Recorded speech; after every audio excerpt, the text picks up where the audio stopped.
morning, everyone. I'm going to call the Board of Supervisors to order. Mr. Hohen, may I have a roll call, please? Good morning, Supervisor Chiome. Here. Supervisor White. Here. Supervisor Horton. Here. Supervisor Schutte. Here. Mayor Bagwell. Here. You have your quorum. Thank you so much. We're now to agenda item 3, and he has got this down, so may we have our invocation, please? Mr. Haskins, take us, start our day off right. I guess that's what I Let's really want pray. to say. Loving Heavenly Father, every good and perfect gift comes down from you, the Father of lights, and you are light. Your word is a lamp unto our feet and light unto our path. I pray for the light of understanding and wisdom for our board, these supervisors and our mayor today as they have to consider issues that will hopefully, Father, and with your help, provide a better way of life for all who call Carson City home. I pray in Jesus' name, amen. Well, thank you so much for that. I appreciate it. Mr. Werner, will you do us the honor of leading us in the pledge? Yes, ma'am. Please join me. I Pledge allegiance to the flag of the United States of America and to the republic for which it stands, one nation, under God, indivisible, with liberty and justice for all. Thank you so much. Okay, we're on to opening public comment. So I just want to briefly, in case there's anyone in the room that would deal with agenda item 26A, which is our appeals for this evening. If you want any public comment, it will be now or at the end of the agenda item. So if there's anybody, I just want to put that out on the record and double check nothing's being missed for your opportunity for public comment. Mr. French, you have opening public comment? Come on in.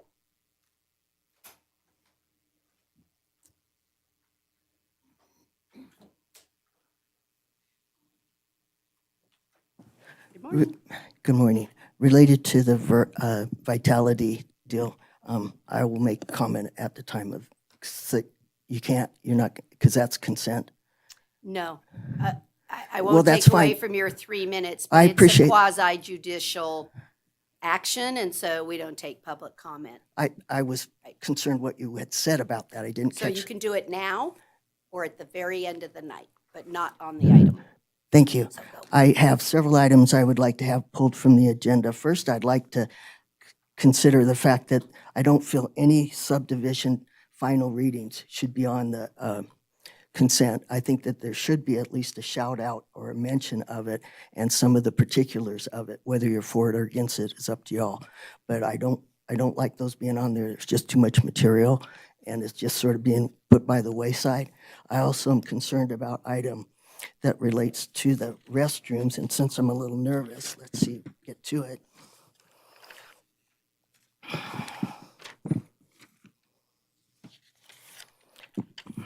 I believe it's 10A, restroom, it starts, or 12A, thank you very much, 12A and 12B. I'm not objecting to the restrooms or the fact that they're prefab, but I do have some concerns about locking doors, automatic doors. Somebody could just put something in the wedge and not have it lock or those things. I think that we still have enough staff that should be able to get those open and closed appropriately. Also, if any power outages, you would have some considerations there. And you add any more gadgets and gimmicks to things, you add more maintenance. So I think that insulating the pipes is a good idea, but I don't really understand heating the floors. I think that's another gadget that's going to be up for maintenance considerations and concerns. Besides, it's just making it much more of a cuddly place I might want to sneak into right before it locks. So consideration on that. I also had some concern about the sheep, and that would be item 10A. And not the concern about the sheep, but about us.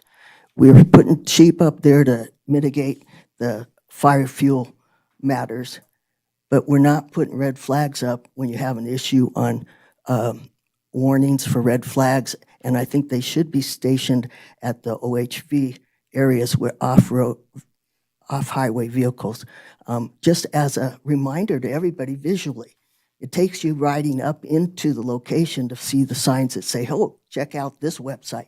I don't have a computer. I don't have a smartphone. And so the additional consideration about those flags should still be considered. And then I'm going to come up on different things. I'm sorry, I can't think of the other item right at this moment. But I really would like also that all supervisors have an opportunity to mention which groups they're part of, which meetings they've gone to, which missions and committees that they've been to, and I'd really like to hear more. A short clip of what you've been to relating to other situations. I appreciate it every meeting. And one more, I'll have to bring it up. Thank you. Do I have any other public comment? Nope. Okay, thank you so much. We're going to move on to agenda item 6A, which is the approval of our minutes of November 7th, 2024. Do I have any corrections? And if not, Supervisor Giomi, a motion, please. Yeah, there is one correction which I Correction? previously sent to Oh, still. Tamar. It's just a comment at the 8/39/06 mark regarding the $15 million grant from Southern Nevada Public Lands Management Act. The minutes say Prison Hill, and we were referring to Mills Park. So I move to approve the meeting minutes as corrected and noted of the Board of Supervisors for the November 7, 2024 meeting. I have a motion and a second for approval as amended. All those in favor, please say aye. Aye. Any opposed, say no. Let the record reflect it was unanimous. Okay, we'll now move to the consent agenda. We're pulling item 8B and 11A. Is there anything else that someone wants? Okay. Then I will accept a motion on the remainder of the consent agenda. I move to approve the consent agenda consisting of items 7A, 8A, 8C, 9A, 10A, 12A, 12B, period, as presented. I have a motion and a second. All those in favor, please say aye. Aye. Any opposed, say no. Let the record reflect that was unanimous. Thank you. We will now hear agenda item 8B. Is there any questions that any member has of staff? Standard comment that it's appropriate that we accept the fruits from the developers, and so I'll be voting. Just my standard comment that I don't believe it's appropriate to accept these roads from the developers, and I'll be voting no on 8B and 11A. Okay, is there any public comment on item 8B? Mr. French? I don't normally say ditto to a supervisor's statement, but I am now. I believe that needs more consideration, and I just don't feel that we are able financially to accept any more roads. Thank you. Thank you. And just note for the record, this is a final subdivision map. These are conditions that were already approved with the tentative map, and they have complied, and therefore we are complying. So the discussion time, and Mr. White did it at both the tentative and the final, so just to let the public know if they're listening. So I'll accept, anybody else? Sorry, just in case. Okay, I'll accept a motion on 8B. I think my mic's on that. There we go. I move to approve the final subdivision map, SUB-2022-0015. I have a motion and a second for approval. All those in favor, please say aye. Aye. Those opposed, say no. No. Let the record reflect it was 4 yeses with 1 no by Supervisor White. We'll move on to agenda item 11A. It's the same issue. Does any member, though, have any other questions? It's just, no. Is there any public comment on item 11A? Okay, then I'll bring it back up here for a motion. Move to adopt resolution number 2024-R-21.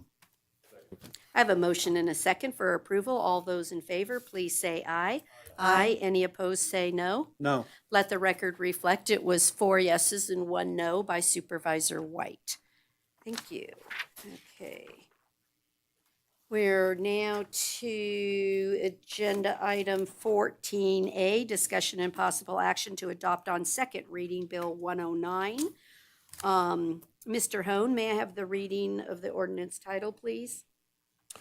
Ordinance 2024-9, Bill number 109, an ordinance relating to industrial wastewater discharges and sewer design standards, revising definitions relating to industrial wastewater discharges and sewer design standards, revising various provisions relating to the scope, requirements, terms, and procedures for discharge, permit applications, and discharge permits, revising various provisions relating to rights and procedures for review of administrative decisions, revising various provisions relating to regulatory and enforcement authority over industrial wastewater discharges in Carson City, establishing a public notice requirement concerning users in significant noncompliance, revising provisions relating to secondary containment, establishing pretreatment standards for categorical industrial users, revising provisions relating to local discharge limitations, establishing requirements relating to accidental discharges, spills, and slug discharge plans,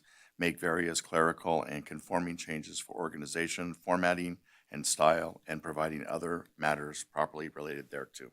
Thank you so much. Mr. Hummel, do we have any changes from the first reading? Yes, thank you. Andy Hummel, Utility Manager, Carson City, for the record.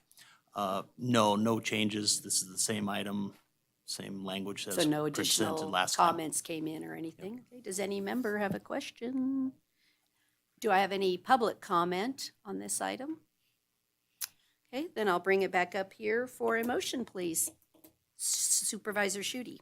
I move to adopt on second reading Bill number 109, ordinance number 2024-9. Second. I have a motion and a second for approval. All those in favor, please say aye. Aye. Any opposed, say no. Let the record reflect it was unanimous. Thank you. We're now to agenda item 15A.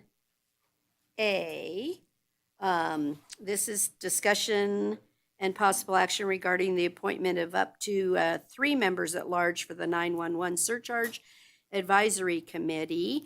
However, Ms. Phillips was unable to attend today, so we'll have to look at that application at a different time. The remaining 2, Jed McComber and Denise Stewart, are reappointments, so unnecessary unless somebody to interview everybody. Okay. I'll accept a motion then. Move to reappoint, I should say, Jed McComber and Denise Stewart, each for a full term beginning in January of 2025 and expiring in December of 2026 for the Carson City 911 Surcharge Advisory Committee. I have a motion and a second. All those in favor, please say aye. Aye. Aye. Any opposed, say no. Let the record reflect that was unanimous. We're now on to agenda item 15B, discussion and possible action regarding the appointment of 1 member to the Regional Transportation Commission to fill a full term that begins in January 2025 and expires in December 2026. We have 2 applications for this. One is an existing member that requested reappointment from Jim Dotson. And then we have a new application by Mark Costa, who I see in the room. So Mark, if you want to come on up. Right.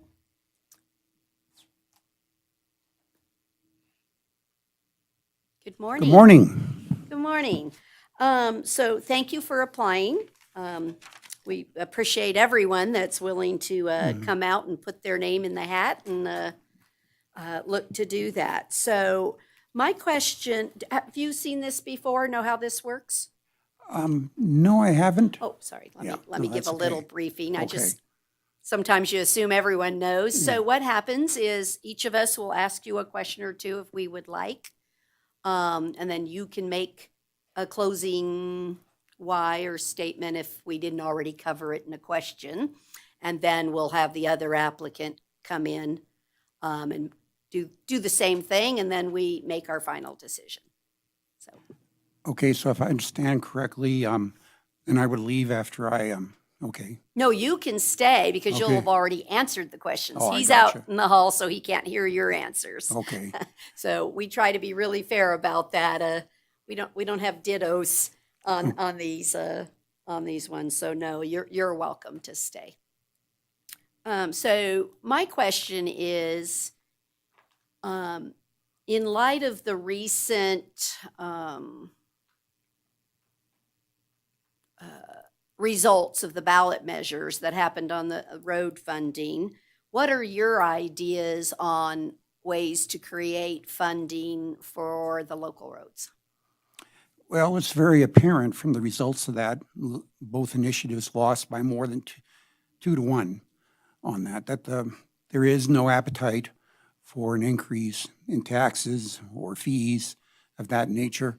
So I was thinking along the lines that we're going to have to go ahead and do with existing resources. In the early part of next year, I know there's going to be budget development for the upcoming year. And this is a hard thing to say, but I think we have to look at reallocating some of the resources, existing resources that the city has to go ahead and fund these roads. I saw a memo dated May 24th from Nancy Paulson explaining that it looks like we only have about 3% of our general fund currently going towards public utilities. And, you know, I'm wondering if we could go ahead and reallocate some resources there. We're going to have to do that because the roads right now I see in a steadily deteriorating condition.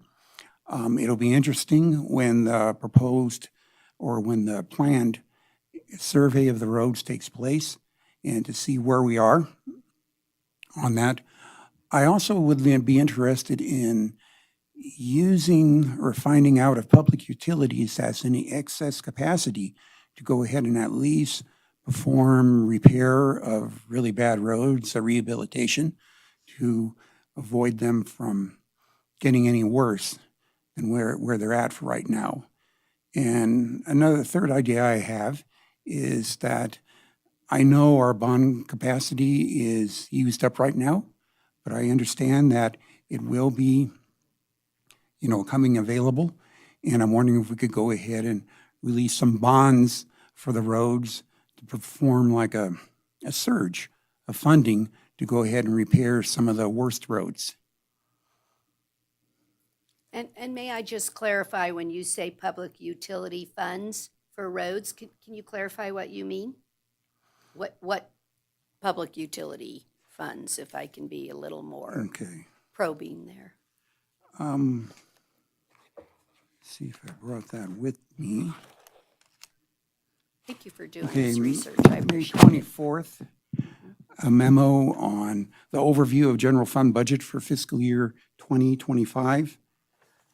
What I'm referring specifically to is on the second page where it lists for public works just under $3 million, $2,929,259. I'm wondering if some of that could be increased for the road work. This also reminds me, looking at this too, is, you know, perhaps using some of the reserve. I know we were planning to build up the reserve to 16% of the general fund, and wondering if we could use some of that. I see where the other general funds are used for capital improvements, and was hoping that we could go ahead and look at using some of that money for repairing the roads. Okay, so you meant public works, not public utilities. Okay, Yeah, I'm sorry. no, that's Public all right. Works, I yeah. just wanted to clarify because I thought. Thank yeah, you. No problem. Thank you. Supervisor Giomi? Oh, sorry. Yeah, Snack. you took my question, and usually I have 2 questions prepared, but, so I'll have to pass. I don't have a question. Okay. Supervisor White? I Thank you. got there first. Good morning. Good morning. Would you advocate for a policy to not accept the dedication of new roads from developers? I would, I had a question. What exactly do you mean by dedication? Or what? Well, when the developers build these neighborhoods and then they give ownership of these roads to Carson City that we obviously can't afford to maintain. I would have to go and consider that on an individual basis. The reason why is that we're building in Carson City homes and expanding for that, and we need roads to go ahead and do that. And I'm well aware that the more you build, the more you have to maintain, and the more cost. However, there is a need for additional roads if we're going to allow the buildings to take place. I think that has to be carefully considered. I've seen other cases through my work at NDOT where that wasn't taken into account. They built homes with no access for people to get on the freeway or get to amenities. So I think we have to take a look at that. On the other hand, I think there has to be some kind of provision for the continued maintenance for that and realize that's going to be an additional expense. So I would take a look at that. I have to go ahead and consider what's exactly being built, where it is, and what access the residents are going to have to other facilities. Thank you. Supervisor Horton. Supervisor Shute. Hello, and thank you for applying. Thank you. My question is, as you know, Carson City is working to increase multimodal connectivity. And what do you see are critical components to a well-connected community? I see the components I see is that the road has to be built, the transportation has to be built with multimodalness in mind. I think I just invented a new word there, but I understand that there was a survey done or analysis done, for example, for transit. And as I understand it, there wasn't any new transit routes identified. That could be a way that we could go ahead and take a look at that, a couple of years down the road to see if in fact that there are demands for transit. And getting back to the previous questions about building, new residential areas and the new roads, perhaps that could be an alternative to go ahead and have existing transit expanded to go ahead and service that area. I think we have to look at multimodal, new technology. There's a lot of concern about pollution, greenhouse gases, and things of that nature. There is new technology coming out that we could possibly get federal funding for through the Federal Transit Authority to go ahead and purchase vehicles that, for example, run on a hydrogen cell and, not pollute and be something sustainable for the future for that. Those are the two biggest examples I see of using multimodal capability to improve our transportation system. I know there's a lot of work already being input into the Complete Streets project. I know that's a favorite of many people, and Carson Street was converted to that, at least the southern end of it was. So I think we have to go ahead and bear that in mind. As I understand it, that's also being considered for Highway 50 in Carson City to make that a complete streets also. So I think, we have begun working on multimodal capability, but I think there's room for improvement for that in the future.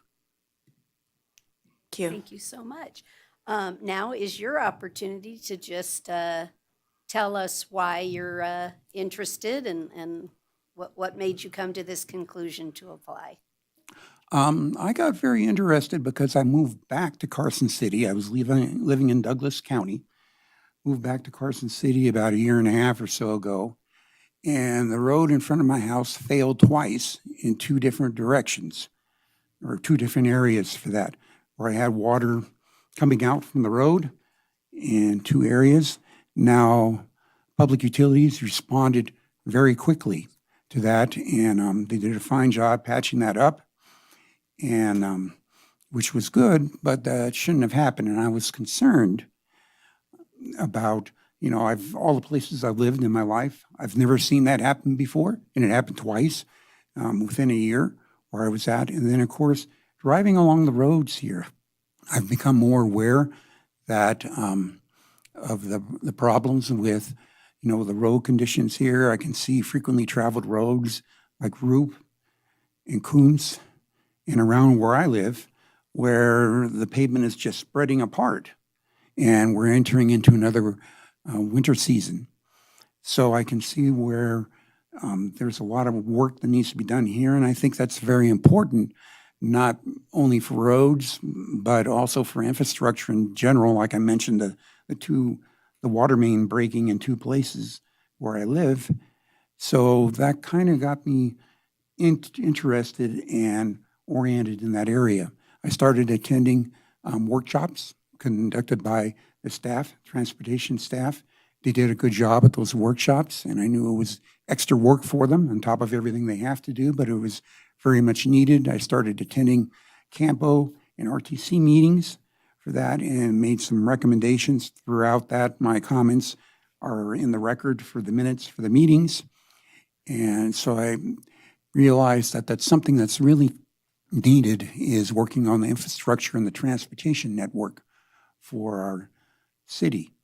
And I've had much experience in transportation, working for the Nevada Department of Transportation for that. I've managed large sums of money, being a chief financial officer for the Department of Employment, Training, and Rehabilitation. So I understand how budgets work, and I thought I could serve in that area.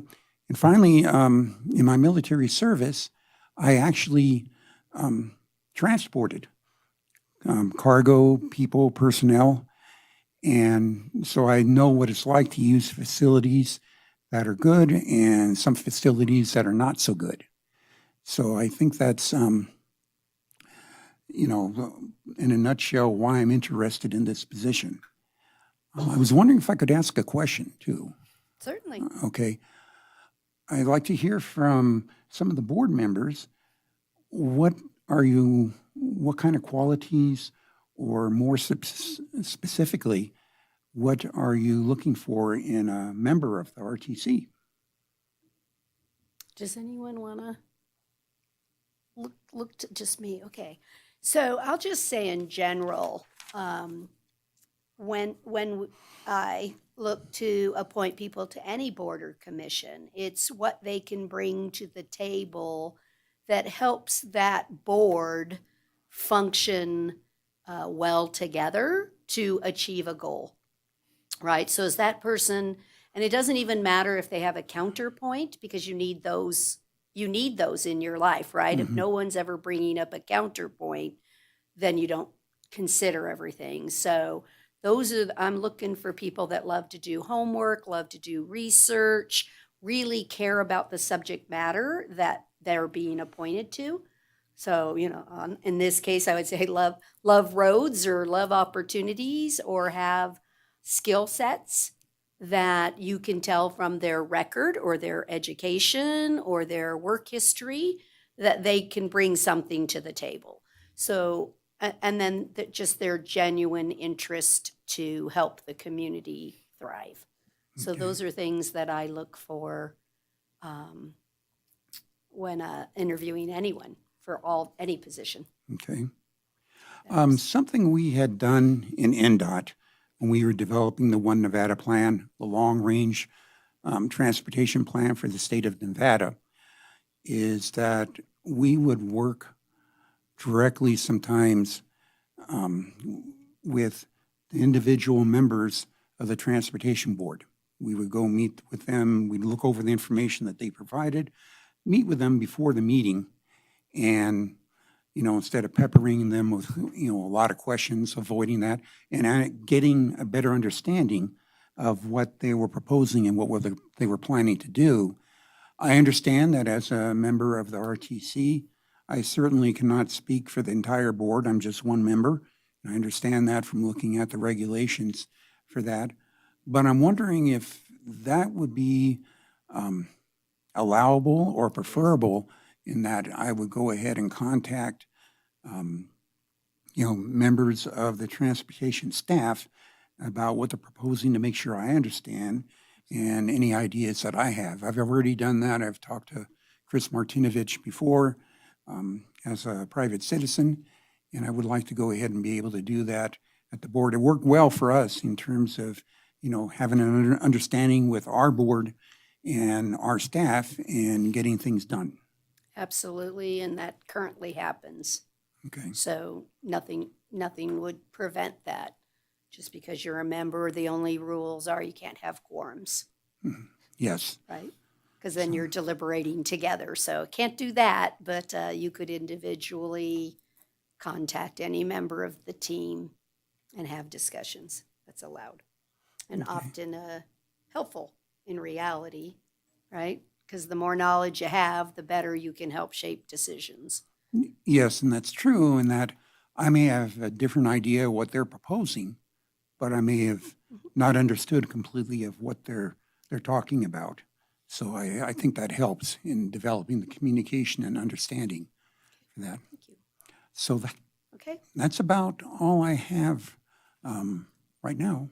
Thank you so much for interviewing today. Again, on behalf of the board, I just really want to thank you for coming forward and being willing to serve your community. It's very honorable thing to do, so thank you. Okay, thank you. Again, you're welcome now to sit in the audience while we bring in Mr. Dotson, and we'll go through a potentially abbreviated, he is a reappointment request, so we don't even technically need to interview him, but we will, because I think this one brings value, so. Okay, would thank you, would the board be making a decision today? We will. As soon as Okay. we are completed with Mr. Dotson, we'll make our decision. Okay, thank you. Thank you. Good morning, Jim. Come on up.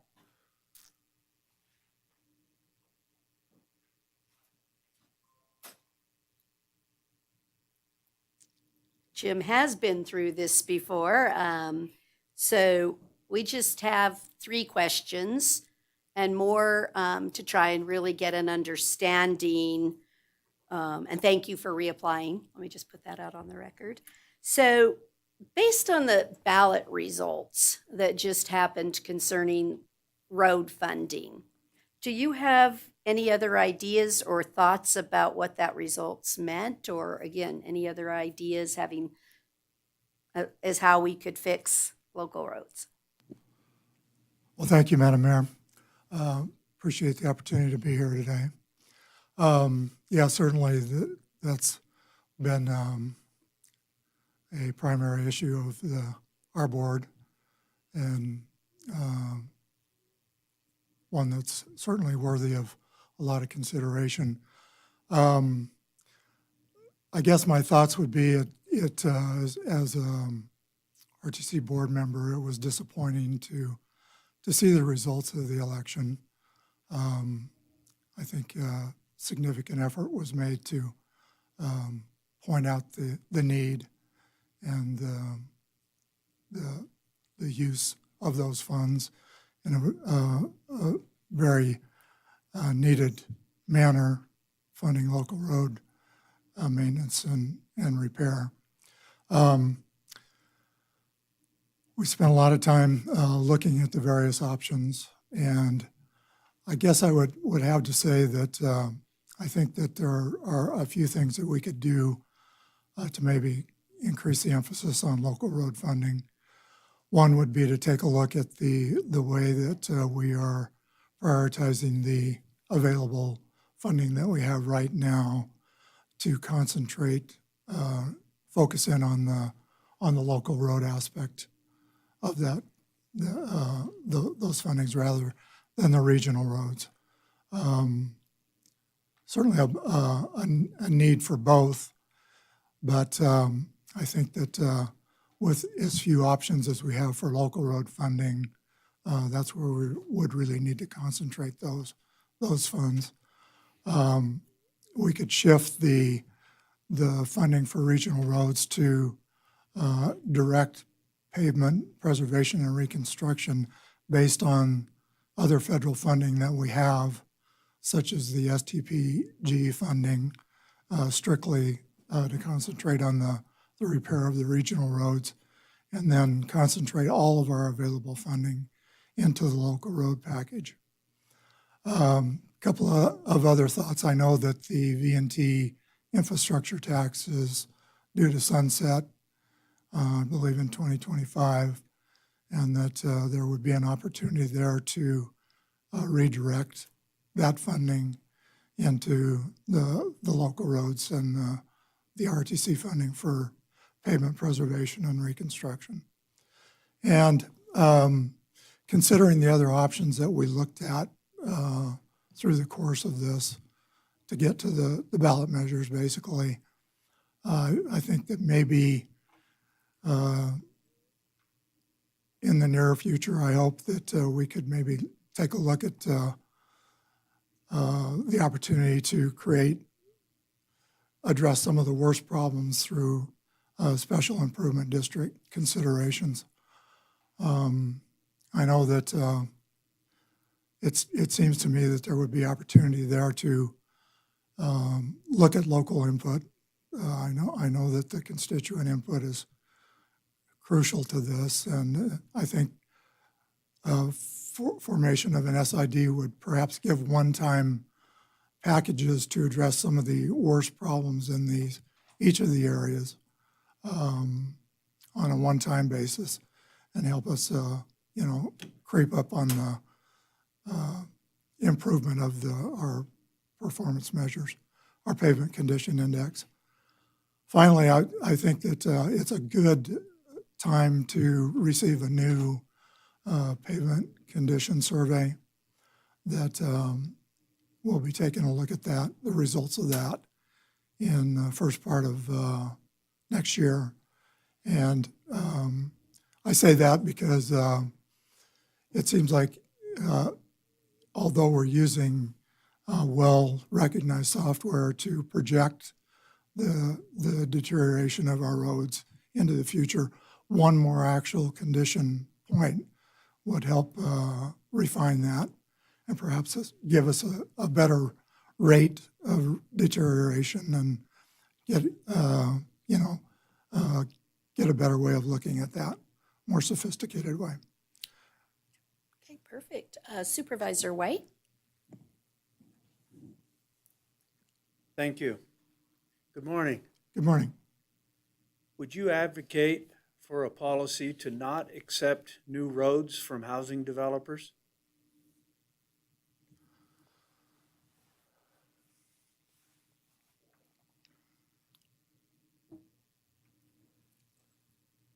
Well, I think that would be a difficult decision to make just on a blanket policy. I think that maybe taking a look at, a more complete initial funding of those streets, but sooner or later as a part of the community, I would think that, and being public roads, that I would think that that would be somewhat of a concern to me. Falling back maybe on these SID ideas, that perhaps some of that could be used to take care of those roads, and that could be looked at. Thank you. Supervisor Shooty? Hello, and thank you for applying. As you know, Carson City is working to increase multimodal connectivity. And what do you see are critical components to a well-connected community?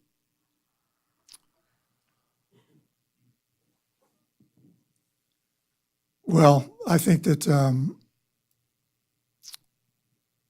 there are numerous elements to have that connectivity. I think that we have made strides in that regard through the Complete Streets program that we looked at in some of our major corridors, and we'll continue to develop those. The public transit through the JAC system is another component of having a connected community. And I think more recently we're looking at some of the pedestrian safety issues through the safe routes to schools, the local road safety program that we've recently completed. And we'll use those to take a look at connected communities, improving upon the safety of the connection for the vulnerable users. And I think all those are worthy of reaching that goal of having connected communities. Thank you. Okay, and now, why don't you, if you'd like, you can just make a statement as to why you're looking to be reappointed. Certainly. I've served on the boards for a little under 4 years. I stepped in early 2021, I believe, to fill a vacant position there, a partial term. And it's been a very rewarding experience for me. I've learned a lot, and I think that I have the ability to contribute and do contribute to the board. I have the interest, I have the time, and my background is pretty much entirely in the transportation area. I think that perhaps I fill somewhat of a niche on the boards, and that my main interest and experience is in the more in the operations, the design side of things. My experience is extensive in road design and construction, and I think that component complements some of the other backgrounds on the board of more planning oriented. Although I've been involved in several different planning efforts, both with NDOT. I'm a 25-year employee of NDOT, and served as Assistant Director of Engineering and Operations. Then I have more experience on the private sector, again, all dealing with transportation systems. And I think this is my niche, and if I have anything to contribute, which I want to, it would be in this regard. Thank you so much. We really appreciate you coming and interviewing today and for your service. And we'll be bringing it back up here now for a discussion on the appointment. And so thank you, Jim, so much. So does anyone want to go first on their thoughts on this appointment? I'll go first. Mr. Horton. First, I'd like to thank both applicants for applying. I really applaud the people who step forward, want to serve their community. I think it's a great thing to do, and it's hard sometimes to come out and sit on those committees and spend your time doing those things, but it's something that's critically important to the community overall. So congratulations for stepping forward. I think listening to both candidates and looking at the applications, I would have to go with Mr. Dodson. I feel like his experience lends itself to the direction we want to take, and there is some consistency to be had there as well. So that's where I lean. Okay. Does anybody else want to put forward a thought? Supervisor White? Thank you. I think two well-qualified candidates that have just demonstrated the ability to think through complicated situations. I don't see any sort of deficit in Mr. Dodson's sides or substantial advantage to Mr. Costa. So for me, I would stay where we're at with Mr. Dodson. Not as any sort of put down for Mr. Costa, but well qualified. He would be good on the team, but Mr. Dodson is as well, and he's already there. Somebody else? Supervisor Giomi. I'll go ahead. I don't need to go into any great detail. I agree with Supervisor White and Horton. I think Supervisor White said it well. They're both very well qualified, and I also see no reason to change. So I would support Mr. Dotson, although would have no issue with Mr. Costa in the future. Okay, well, we're irrelevant. I just want you to know that, because when there's 3 votes, that makes the other people not relevant. But Supervisor Shooty. It's wonderful to have 2 qualified applicants, and so I appreciate both of you coming forward and applying. I, too, will be voting for Mr. Dodson, but I appreciate you applying, Mr. Costa, and I hope you keep this committee in your radar. Okay. So I'll be voting for Mr. Dotson for all the reasons just discussed, but what I really want to do is hope that Mr. Costa would consider continuing to participate by coming to Campo and RTC. I think that some of the discussions that you had here today with us, maybe you're not directly within the purview of RTC, more in the purview of the Board of Supervisors, because RTC does not get to set its budget. We give it its money and then it can do things, but you can be an advocate. So I really see the opportunity for you to come to meetings and to participate and even consider this committee again. I really think you could be a wonderful asset to the team. So I want to encourage your continued participation, because I just think we only get better with more people participating. And many RTC meetings, Campo meetings, we have 0.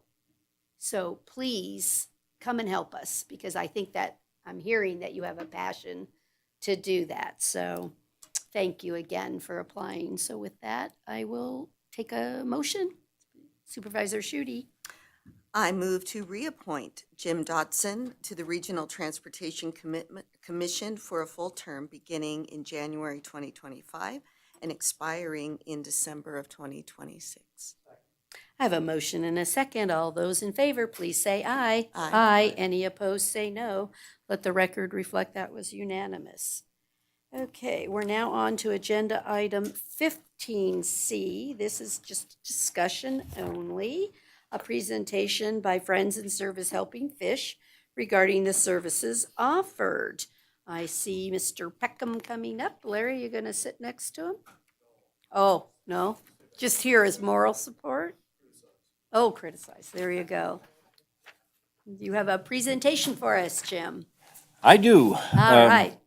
And not asking for anything, it's just, I was talking with my board in our last meeting and had mentioned, fish has been around since 1979. I've been there 15 years, and one of the first goals my board had given to me was to go out in the public and convince people that we're more than a thrift store. And I was commenting that I must not be succeeding, because I just ran into somebody that I was carrying a bunch of food. They said, "What are you doing with all that food?" And I said, "I'm taking it to our dining room." "What dining room? You get a dining room in a thrift store?" And this was in another county. It's like, well, no, we've got a family dining room that this is for. And it's like, what are you talking about? So I was lamenting that, and our president of the board, Larry, who has worked in a lot of the different governments in the region, says, "When's the last time you've talked to like the board of supervisors of all these towns and counties and whatnot?" And I had to say, never, with the exception of trying to get a building permit or something of that sort. So with that said, we're here to try and just make sure that the community understands. Fortunately, a number of you have participated in some of our events, so you have a better understanding. So hopefully the public that's watching or that are reviewing any of the tapes or something of that sort will get some more information as well. So Again, the name of our organization, the formal name is Friends in Service Helping. These are movable, right? Friends in Service Helping Emergency Referral Services Program, Inc. So we go by FISH because it's so much easier. A lot of people think of us as just the Friends in Service Helping. We predominantly work in Carson, Douglas, Lyon, and Story counties, a little bit in Churchill, some southern Washoe Valley and whatnot too. But really, whoever comes to our door, we work with them. Frequently, we tell them to come back when. So we talk about providing a hand up as opposed to a handout. And if somebody's not trying to help themselves, much like if you know anybody that wanted to give up cigarettes or wanted to go on a diet, it doesn't matter how many times you thump them on the head, they're not going to change until they decide they're going to change. And so we're working with people that are willing to work themselves to make changes in their lives. And again, our philosophy is, figure out what these arrows are. The arrows don't click, huh? There we go. We've been able to take the FISH name and kind of help define what our mission is with it. So we provide food, instruction, shelter, and healthcare to people in need to help them become more self-sufficient. And that's kind of our goal, and that's where we roll. We don't rely on the government for funding, and so we're a lot more nimble than a lot of nonprofits. We work very closely with other nonprofits and government agencies so that we can collaborate together. Whenever you're in a small community, nobody's got enough resources, so it's like, all right, how do we try to avoid duplicating resources, and how can we spend time together to make things happen more successfully? I'll try this again. So our fiscal year ends June 30th. So this is a report after the fiscal year, talking about all the different services we have. I like to educate people to make them aware that we train med students from UNR, nursing students from UNR, social workers from all over the place, all kinds of different colleges. And between them and our 30-some-odd employees and 450 volunteers, we're able to make an impact in the region. Again, a lot of people don't realize we've got a family dining room. You can see the kind of meals there. You're welcome to come do a tour and sample the cuisine. We've got a chef that does an exceptional job. We've got housing facilities. We've got 3 food banks, 3 thrift stores. We help people with utility assistance, whether it be water, gas, or electric. We give away free water heaters to those who qualify for those. Just all kinds of different services, and frequently we'll work with Health and Human Services, and they say, or with the most team, and they say, hey, we need to do this, but we can't because it's not within our purview or our budget or whatever it might be, and we figure out a way to make things happen.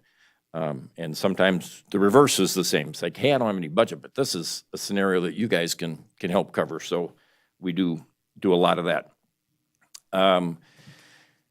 99% of our funding is local, so it's community members. I tell my staff, we know if we're being successful or not based on donations coming in. We're running at about a $5.3 million budget per year. And so we count on the community. On average, about 95 cents out of every dollar goes into services that gets donated to us. In recent years, it's 99.99% because of the amount of money we're putting into our student housing, facility, which we'll talk about a little bit more.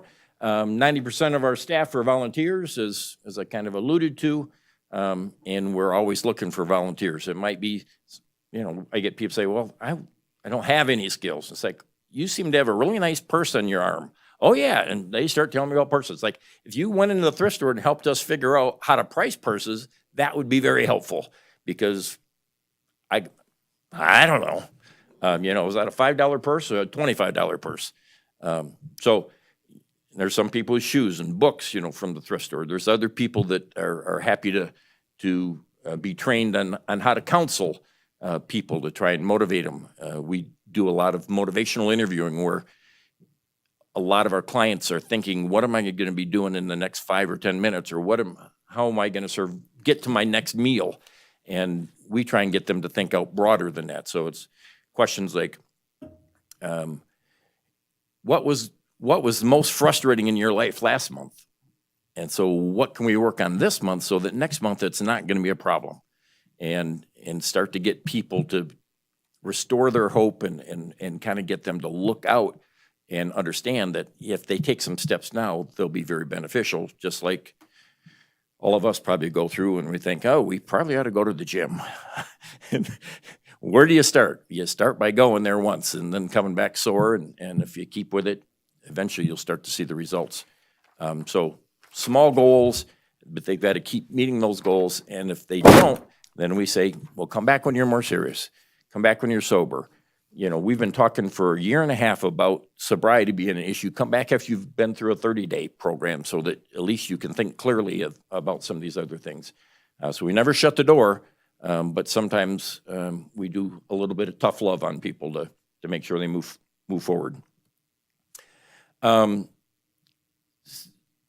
Something that we've been very successful in is, again, working with the community and talking about what kinds of issues we had going on back in, 2009, 2010 timeframe. Carson City started to see a ton of panhandlers, and everyone's like, what are we going to do with all this? And, we'll pass ordinances and tell people they can't.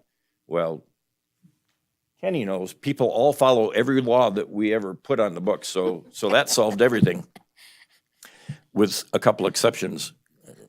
So simplistically, we created what we call a dignity card. So we've got about 200,000 of these cards have been distributed to the community for them to carry them.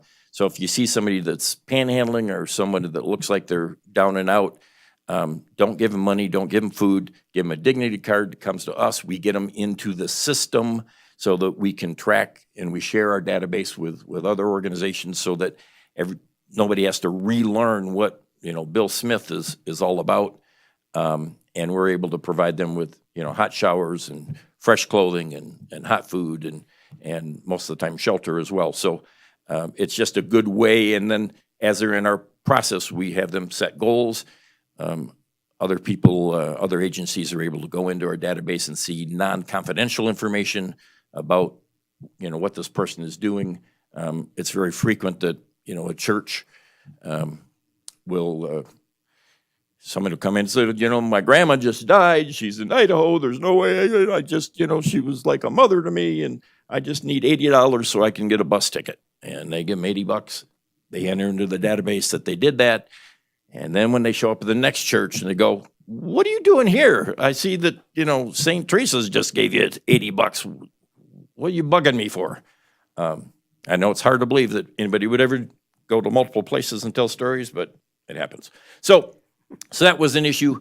Then, 2013 or so, there was a big issue in Carson where we didn't have enough housing for veterans or people that were disabled. The economy was a little bit rugged at that point in time. We were able to purchase some property at a very affordable rate and then start the design of Richards Crossing. Unfortunately, in my opinion, we accepted government funding for it, which meant housing first. And our philosophy is more program first.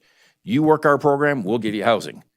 Whereas the housing first was, we designed the Richards Crossing so that we had a big warehouse where we're going to teach people how to drywall. We had a computer lab. We were going to teach people how to repair gas engines, appliances, all sorts of different things, so they'd have a skill set when they came out. But that was going to be a requirement that they would participate in some kind of function to build their skill level. And when we took government funding, it was like, no, you got to give them housing. And if they volunteer, then by all means. And most of the people went, hey, I got a skateboard and a vape pen. You gave me a roof over my head. I don't need anything else. And so a lot of people said, well, this didn't work out the way you designed it, Jim. It's like, you're right. But sometimes that happens. So that being said, again, we provide a hand up, not a handout. We know that if we can help change behaviors, we'll change lives.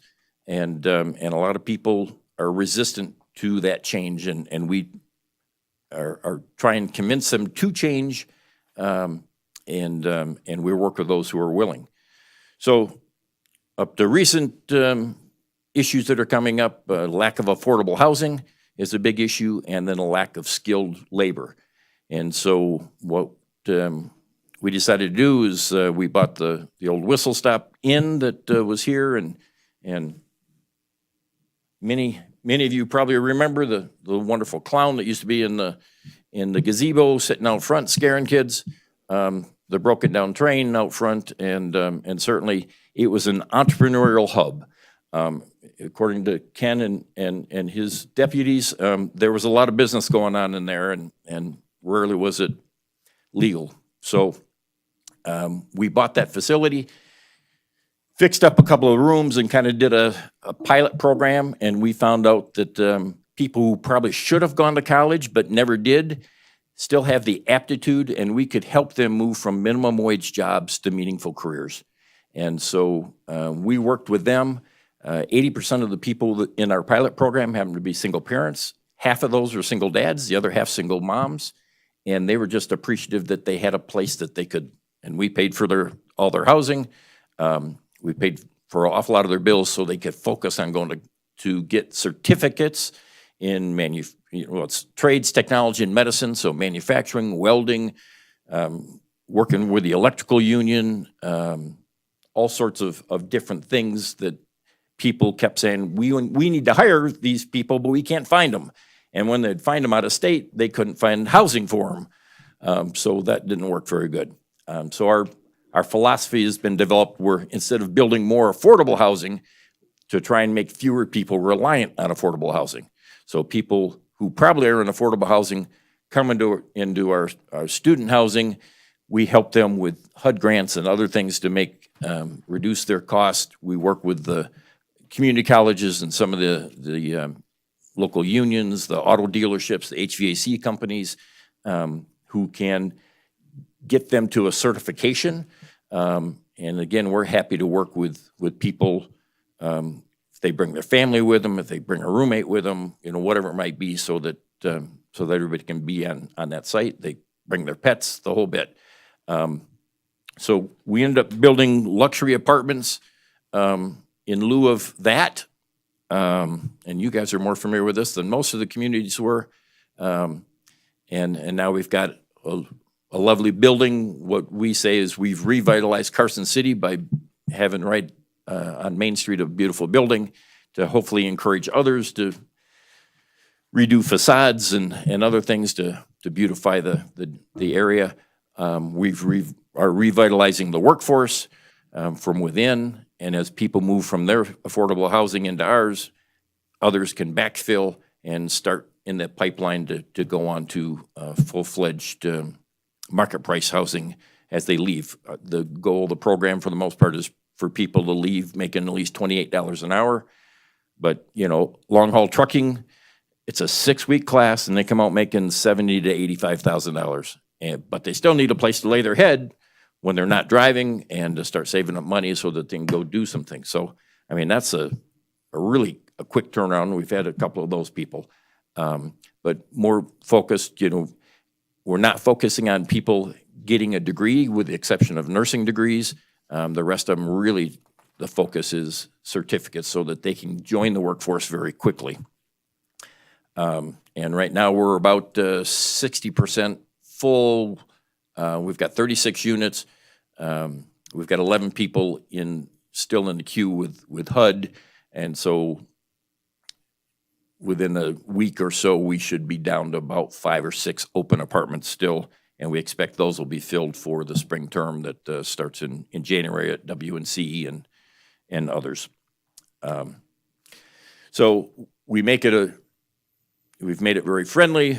There's playground, there's swing sets, there's a gazebo with grills, a pet area, all sorts of things so that they can come and go.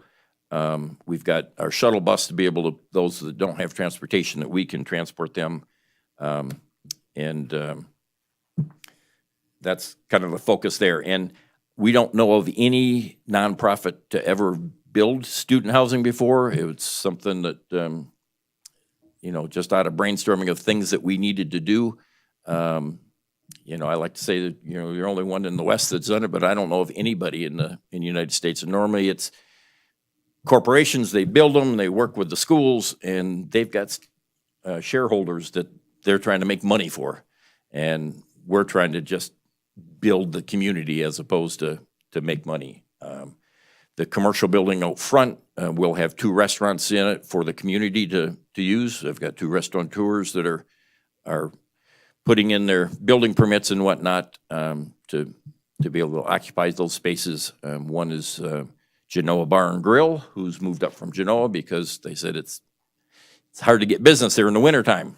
They thought that business would be a lot better here. Another is a gentleman who has a restaurant in Santa Cruz and one in the Bay south of Santa Cruz. Why can't I think of it? Where the aquarium is. Monterey. So he says, I'm just trying to get out of California because it's a big challenge to do business there. So that's a Asian fusion sushi kind of restaurant. Second floor, we're leasing out to different businesses that just need office space. And we've got 40% of that leased. And then the top floor is our training center where we're training. So we rely on the community colleges and some of these corporations and companies to do training for people. But the feedback that we get from them is that these people seem to come out with a really good technical knowledge, but man, are they crappy employees.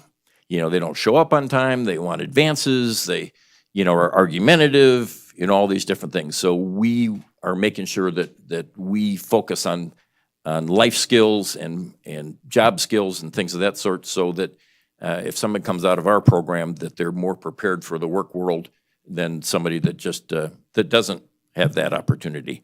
But we'll be teaching them financial management classes. A request came out that they have cooking classes, which probably be valuable as well. And with the kids, we get them involved as well with the training, so the whole family graduates out of poverty and into prosperity. So that's kind of our goal. There's lots of ways to get involved, whether it's cash donations, donating your time, food donations, all sorts of different things. A lot of people have forced distributions with their IRAs and whatnot, and it's more beneficial to them if they just move the stocks right to us. So if they've got $10,000 of stock, for an example, and they move it to us, they get a $10,000 deduction. If they sell the stock, then they're paying $2,000 in taxes. We can give them, something that says that they donated $8,000. So it's much more beneficial for people like that to just move stocks. So we've taken stocks, bonds, boats, vehicles, land. We've all kinds of things that we then convert to cash to provide for services. And certainly we encourage people to include us in their wills if they're willing. The next thing that's the other big thing that's going on is mental health and addiction. And so right now we're using a model comparable to Reno Gospel Mission and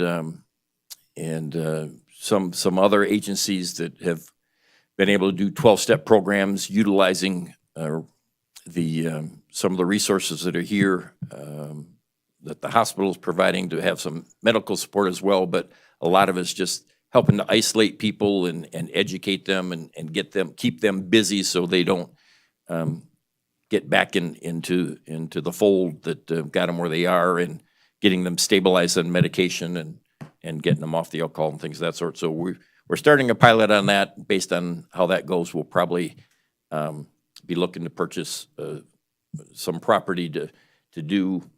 I mean, when I was being raised, if somebody was poor, they'd go find a farmer, right? And they would get worked at the farm, and the farmer would make sure they got fed. Well, we're thinking, hydroponics and maybe poultry production where they're, finding that they can sell the eggs and do different kinds of things to feel like they're bringing some value to the organization. But that's got to get through the student housing thing first. Larry's lost a little bit of hair as I start talking about buying more stuff. That's right. I'm always willing, if you have other organizations, I'm willing to make presentations, always looking for volunteers. The best way to really understand what's going on with what we do is to go for a tour. Slideshows are great, my conversations are mediocre, but actually going through a tour is really eye-opening to understand all the different things that we do. And with that, I ask if there's any kind of questions or any kind of input that you need in addition to this.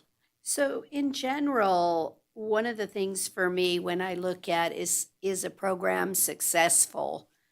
Can you tell me the average length of time that it takes for a client to move from they come in and say, I need help and I'm willing to make steps? What is your average length of service for clients? I think that's important for people to understand. It's not an overnight fix that. Yeah. I used to work with a lot of attorneys when I was in the corporate world, and their favorite phrase is, it depends. And it does. If we're dealing with someone who's been abusing alcohol and they're in their 50s and 60s, there's a 10% chance that they'll be able to change their ways. If they're in their 20s or 30s, there's like an 85% likelihood that we'll be able to make an impact. Drugs are oddly enough easier to get people off of than alcohol. We've had scenarios where somebody's truck broke down in Carson City. They were going from Texas to Oregon to help the father-in-law with his sign business. They did the neon signs. So he broke down. We helped him with food and housing so that he could put his resources into getting his truck fixed. And then he decided he'd make a sign company in Carson City. And so he developed a sign company in Carson City that was, 13 months later, and creating jobs for other people. We get others that come into town and then just disappear. And 3 or 4 years later, they come back and they give us a couple $100 saying, hey, what you did made a huge impact on us. And we want to pay some forward for the next person that you help. And they disappear, their cell phones change, everything else, we just don't know. So, it's really difficult to nail that down, though we are working with some organizations to come in and do high-level studies to show the kind of results and things of that sort. So that's kind of another project that we're working on so that we could get a broader view and dissect it and be able to give more succinct answers to that. Well, I think it would only lend the opportunity to tell the story. And when you look to ask people to donate or to volunteer and to do those things, I think that people want to know their dollars are being successfully used. And I recognize you're not going to have success with every client, but it would be interesting to learn, and I like it even being as an age strata, that you're able to say, if the client is here before the age of 35, our success rate is this percentage. So I just think those are important data points. if you ever have an opportunity to really dissect a little bit of why am I successful over there. So it would be interesting if you could even on your student housing, I'm going to assume you're going to track the number that end up with a certificate and that actual $28 job that you're going to be able to isolate that one at least to tell us or come back and report Yeah. whether that model is a good Well, model. and we track now, I mean, one of the biggest things we look at is when you come into our organization, we evaluate what kinds of government services you have and what value that is, and if you've got any income, and then we compare that to when you leave. And interesting, I mean, an awful lot of them, their income while they're with us goes up, and as they leave, sometimes it's gone down because they've gone back into some bad habits. And that's the other motivation that we had to try and get a longer-term mental health, behavioral health type of program where it's a 1 to 3 year as opposed to we've got 90-day programs. I mean, a thought comes to the first client that we helped to go to college, which kind of started the student housing thing, single mom, working fast food, kind of in between fast food places, 3 or 4 kids, 3 kids with her, 4th child elsewhere. And so we helped her in our transitional housing for 2 years and then picked her to go to college and cover all of her expenses so that she could. And within 18 months, she was gainfully employed in manufacturing and had benefits and changed her life. A year ago, she told us that, she's remarried, they own a house, the kids are, both their daughters are in nursing school now. I mean, just Thriving. rocked their world, because the other thing we found is that when mom and dad sit down at the kitchen table, start doing homework, the kids start doing homework. And on average, the kids in elementary and junior high school, their grades went up 2 levels when mom and dad were in the program. And so that was in and of itself enough, because then all of a sudden the parent's a role model again, or maybe finally, and that's going to pay dividends in the long run as we take a bite out of generational poverty, if you will. Thank you. Does anybody else have a question, thought, comment? And the only thing I ask, if you learn something new and it's good, Share spread it. the rumor, tell everybody about it. And if it's not so good, come talk to me first, and then spread away. And we'll do what we can to resolve whatever the issue was. So thank you so much for the time, Thank you. and hopefully it was valuable.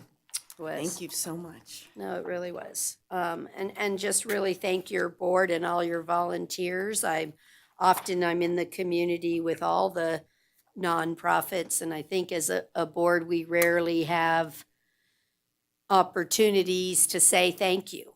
But it does take them all working together to keep our community as good as it can be. So on behalf of this board, please let your board know how much we appreciate them. So, all right.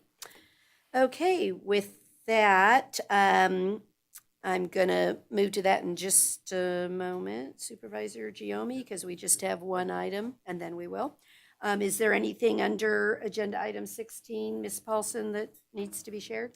I have a few things. So I just wanted to announce that Carson City ranked #1 for NV Energy's community-based solar resource program. This is a program that will use the public work employee parking area to construct carports that will be topped with solar panels. And the power generated will lower energy costs for low-income residents, renters, and small businesses. The next meeting, December 19th, will have the annual financial report presentation, a joint meeting with the Planning Commission to discuss the progress on the master plan. We'll also have a GIS and asset management update. And then finally, I know many of you probably saw yesterday that our fire chief, Sean Slayman, has announced that he will be retiring in May of '25 after 8 years with Carson City.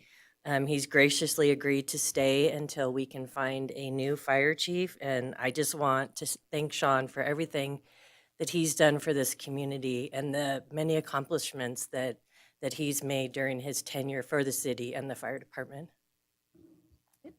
Does any member of the board have anything they need to share? Nope.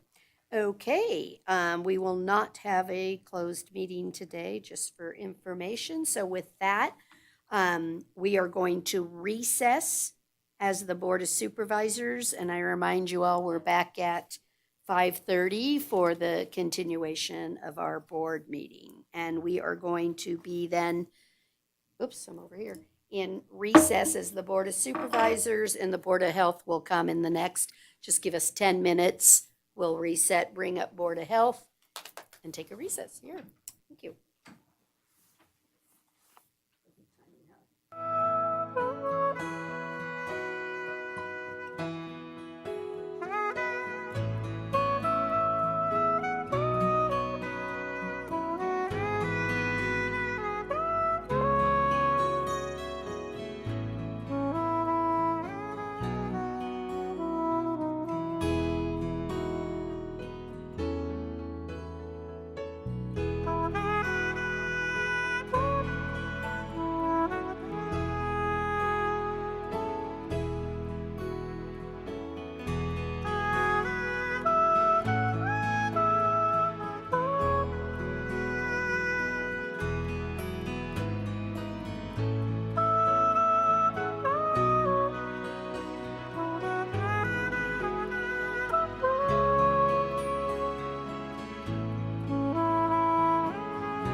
meeting to order and to ask for roll call. Sure. Chair Lyons, Here. Vice Chair Giammi. Here. Member White. Here. Member Horton. Here. Member Sheedy. Here. Member Bagwell. Here. Member Furlong. Here. A quorum's present. Thank you. In regards to open public comment, the Sheriff Furlong has something to share this morning. Yes, thank you. Just for public information, anytime we have a significant event in Carson that draws a lot of public interest, we like to keep the public informed during this meeting. There was an incident at the high school where some weapons were reported to be on the campus. That incident has been secured and the weapons were determined to be airsoft. So all of the students are safe, all of the faculty is safe, and we thank everybody for their cooperation. Sheriff, a question. What is airsoft?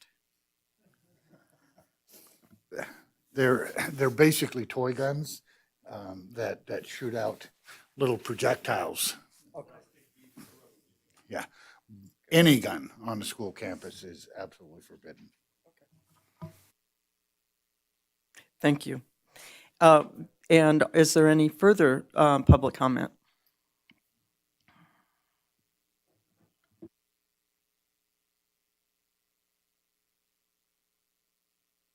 Thank you. Counterpoint, Carson City, Nevada.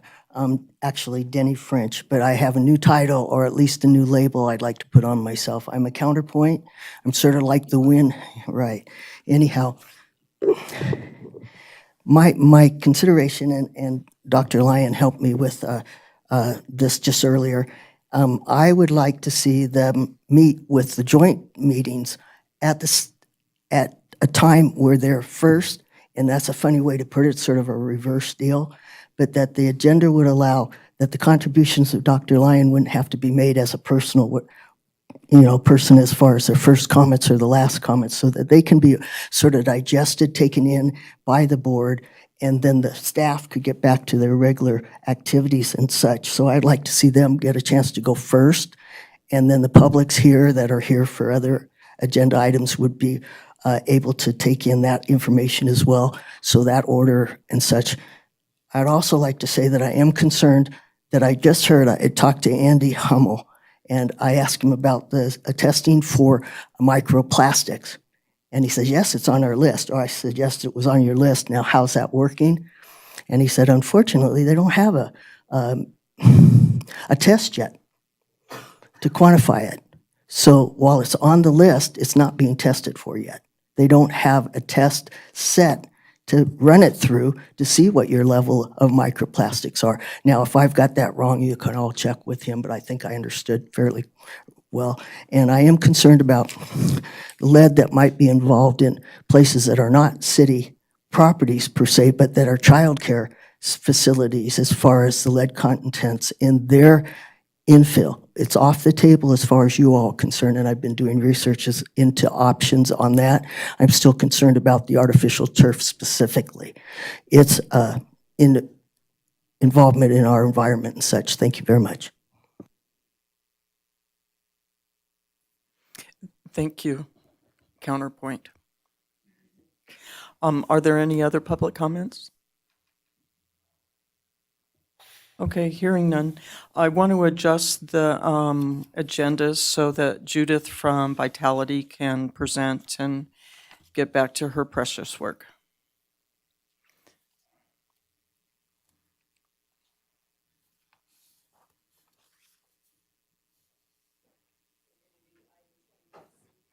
Yes, thank you. Item Thank you. 22C, that's right, thank you. Hi, I'm Judith. Did you all get the report from, I think it pretty much is self-explanatory. I'm just here to answer any questions.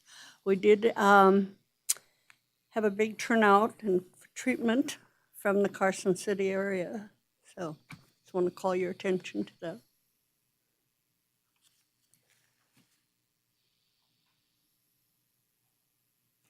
Okay, that was easy. No questions. I'm gone. Thank you very much. Merry Christmas.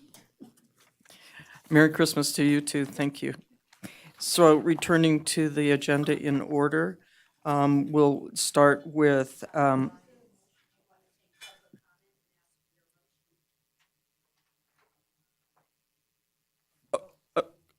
okay, I did public comment, but you want to take public comment after each? Oh, right, yeah, I was going to go to 21, which is the approval of minutes.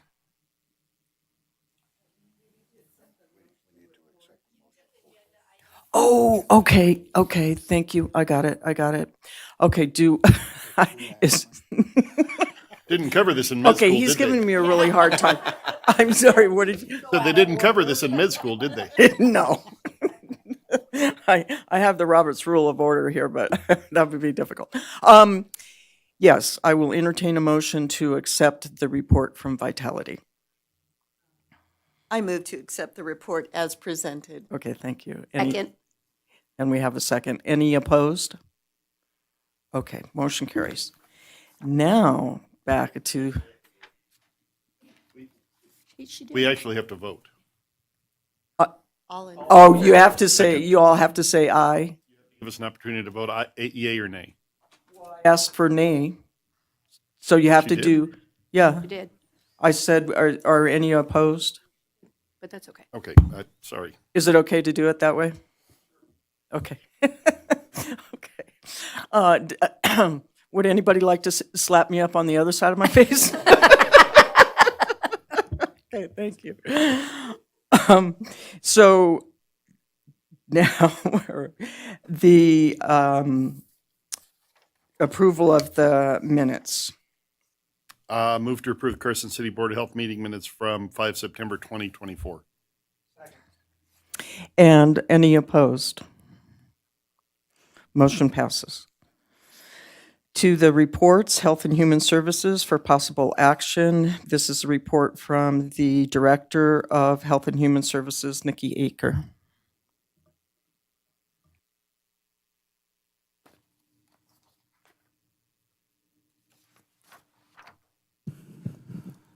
Thank you. So as you can see, my report's up on the screen, the presentation of it.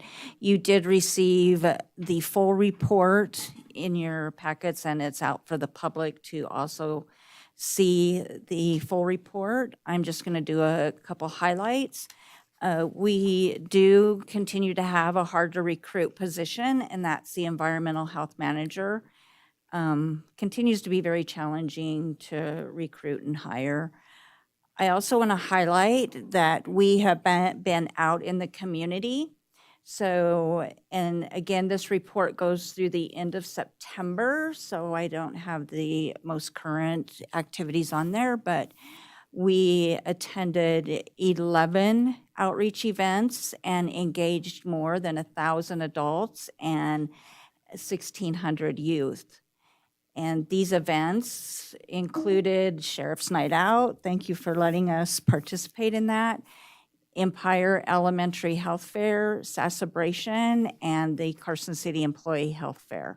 So we're very happy to be part of these events. And as far as the elementary health fair, these are schools that are reaching out to us and asking us to be a part of their event. We give out information about all the services that we do that helps the public know that we have many different services that they can partake in, and we are there to help anyone. It doesn't matter what age, what income level, we have services for everyone that we do offer.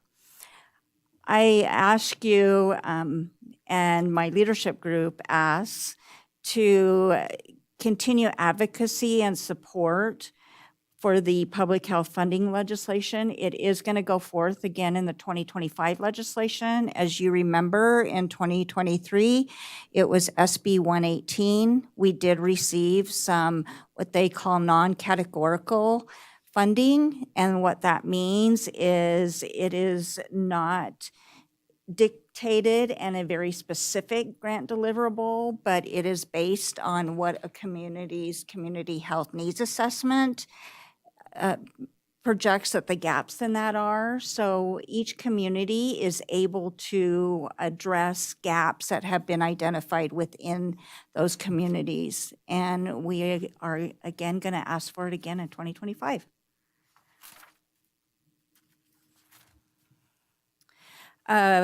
For future Board of Health items, again, you are able to ask us for what you want to see. I do want to bring up that our strategic plan is going to be completed by the end of this month, and we will have a presentation on that at the next Board of Health.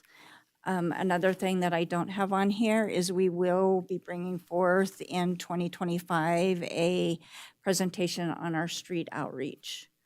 And happy to bring anything else that anybody wants to see.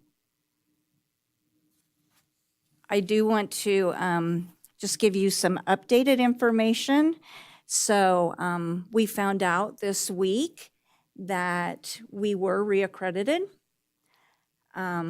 Very happy to have that decision. That was a very long 3-year reaccreditation process.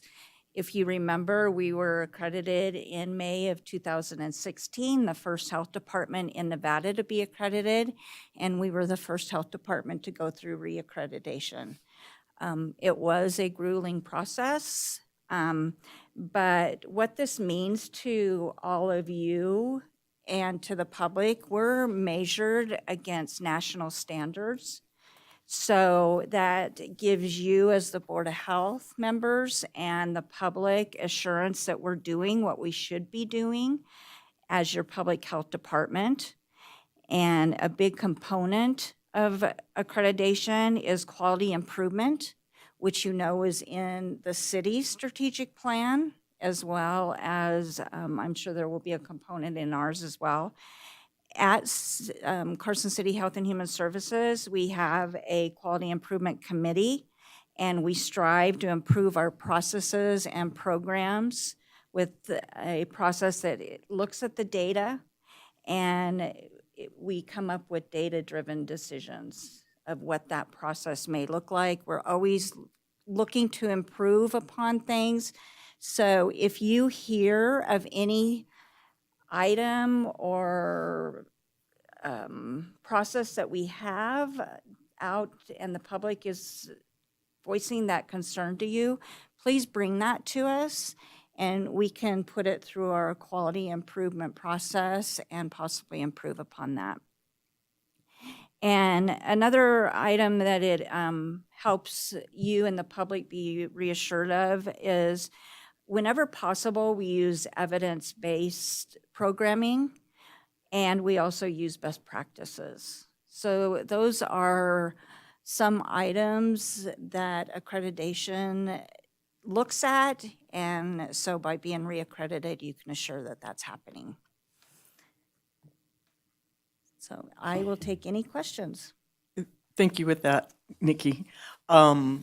Congratulations. Thank you. Yeah. And to my team and Oh, everybody. absolutely, And yes. it took the entire health department staff, my management team and all of the staff. Yeah. And from my view, you guys have incorporated that process more going forward. So the next accreditation hopefully will be easier. And of course, I always change the goal, the guideposts and stuff with each accreditation, so. And we know that we always have room for improvement, so very happy to improve upon any process or program. So to the report, I just have a couple comments, and having reviewed this report, I'm very happy to see that the number of immunizations, even though vaccine hesitancy is up, the number of immunizations administered, actually the number of people who came in for vaccines is up 22% from 2021. So that's great to see that we're hopefully having a little less vaccine hesitancy than some communities might be having. And also the number of tuberculosis screens in terms of the number of individuals, again, compared to 2021, is up 53%. This is really important as we talked about tuberculosis, and that we've had a 40% increase in Nevada in tuberculosis. So it's great to see that we've had a marked increase in the number of people that are being screened for it for whatever reason. And we do have a new clinical service division manager, Tony Orr, and she has been with the department. Tony, if you want to stand. No. She waved. Yeah, she gave a little wave. Thank you, Tony. She has been with the health department as a public health nurse in the past and returned as a public health nurse. And with the resignation of the prior manager, she has stepped forward, and everybody's really happy to have her on the management team. We also the department has added a management assistant for clinical services, which is really important for what I've seen in that clinic. Frequently, when I would walk in, one of the public health nurses was always sitting at a computer, entering the data in WebIZ which is required to indicate who got immunizations, what immunization they got, et cetera. And now that nurse is freed up to actually administer the vaccines instead of sitting in front of a computer doing the admin that can obviously be done by someone else. In addition, that person is helping with all the credentialing and all that has to happen with insurance companies and such. So very good to free up the higher talent and licensure person to do what they need to do and, practice to the height of their license. Tony, you go, girl. Yes. So correction to that, it is a office supervisor that has been added, and that was added through the budget process for FY25. So we were able to hire that position.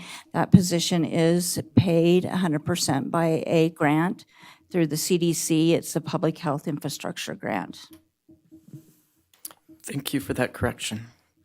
And then under chronic disease prevention, this is giving the comprehensive sexual education administered to family and children, and it would be my comment and input to the health department that giving that funding is a stickler there, that the priorities be as they have been here, that there be outreach to the Aurora Pines, the juvenile detentions, in China Springs, places where adolescents find themselves that are not in school. So if it comes to, push versus shove, that my priority would be to outreach to those adolescents who might not otherwise have an opportunity in a school setting or the, backup resources.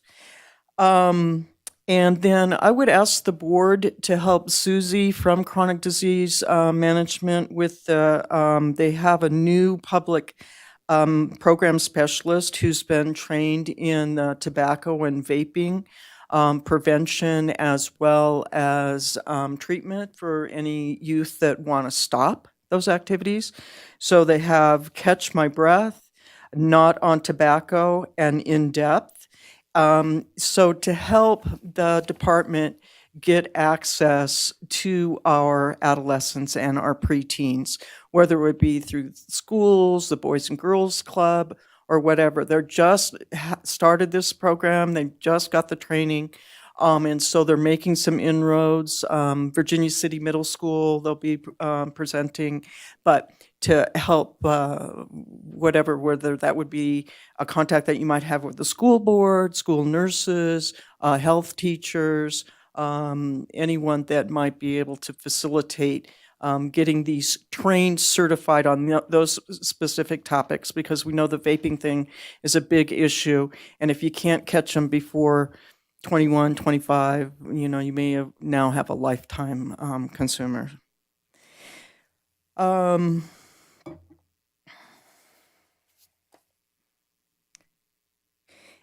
it's interesting on the environmental health division in regards to the childcare facilities and the schools. We're definitely back in the schools, looking at the inspections conducted here in Carson City, so that's nice to see this year. And it'd be great to see that we can get back into the childcare facilities now that we don't have a manager for that division yet, again, but we're training up all of those inspectors. And so hopefully we can get back, because what's interesting on the next page, when you look at permitted establishments and violations on, for instance, food, we had a tremendous number of non-critical findings, but the critical findings are down. And I think that's secondary to the training that those environmental health inspectors provide when they go out. So if we can get back into the child care centers, we'll be able to provide some of that education too, to prevent some of the findings that we're seeing, because some, Yeah, we are back in the childcare facilities. Yeah, good, good. So I think we'll see that same improvement there. And I know there was concerns about mosquitoes this year, and note that the number of hours spent in mosquito abatement was up 50% from last year. So it's not that the department's not out there doing something, which I have overheard in the public, that thinking that nothing's happening there, and lots is happening there. I had a question for the pop-up events, or all the events that are occurring. And I think the department and maybe the city is even looking at this. The fees are the fees to provide those inspections actually covering the cost and the time? Do we know that? So when we have an event and we have to go out and there's a food vendor there, is a fee to get that permit for that special event, is it covering the cost of the time to do it?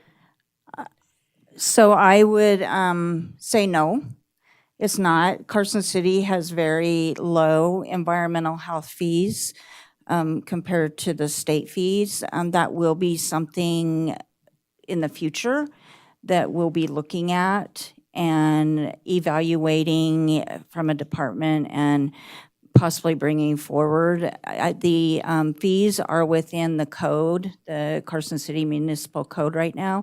And I know that for a lot of within the code, that some of in the other areas, those fees have been removed from the code so that they can be looked at on a more frequent basis and easier to evaluate and possibly increase if need be. So that will be something for the future. Thank you, Nikki. Regarding syphilis on page 13, I'm really concerned that we're not getting diagnosis of cases. We know that the number of congenital syphilis cases, for which I think we're number 4 in the nation, has gone up 10 times in the last decade. Well, actually, I think the data was from 2012 to 2022.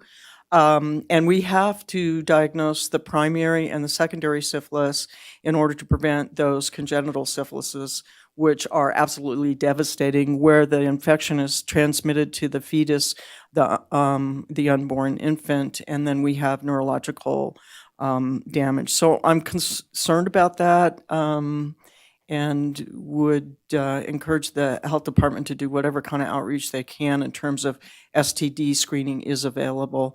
And while we have slight decreases nationally in gonorrhea and chlamydia, we're just now starting to peak on the syphilis, and it's up a lot.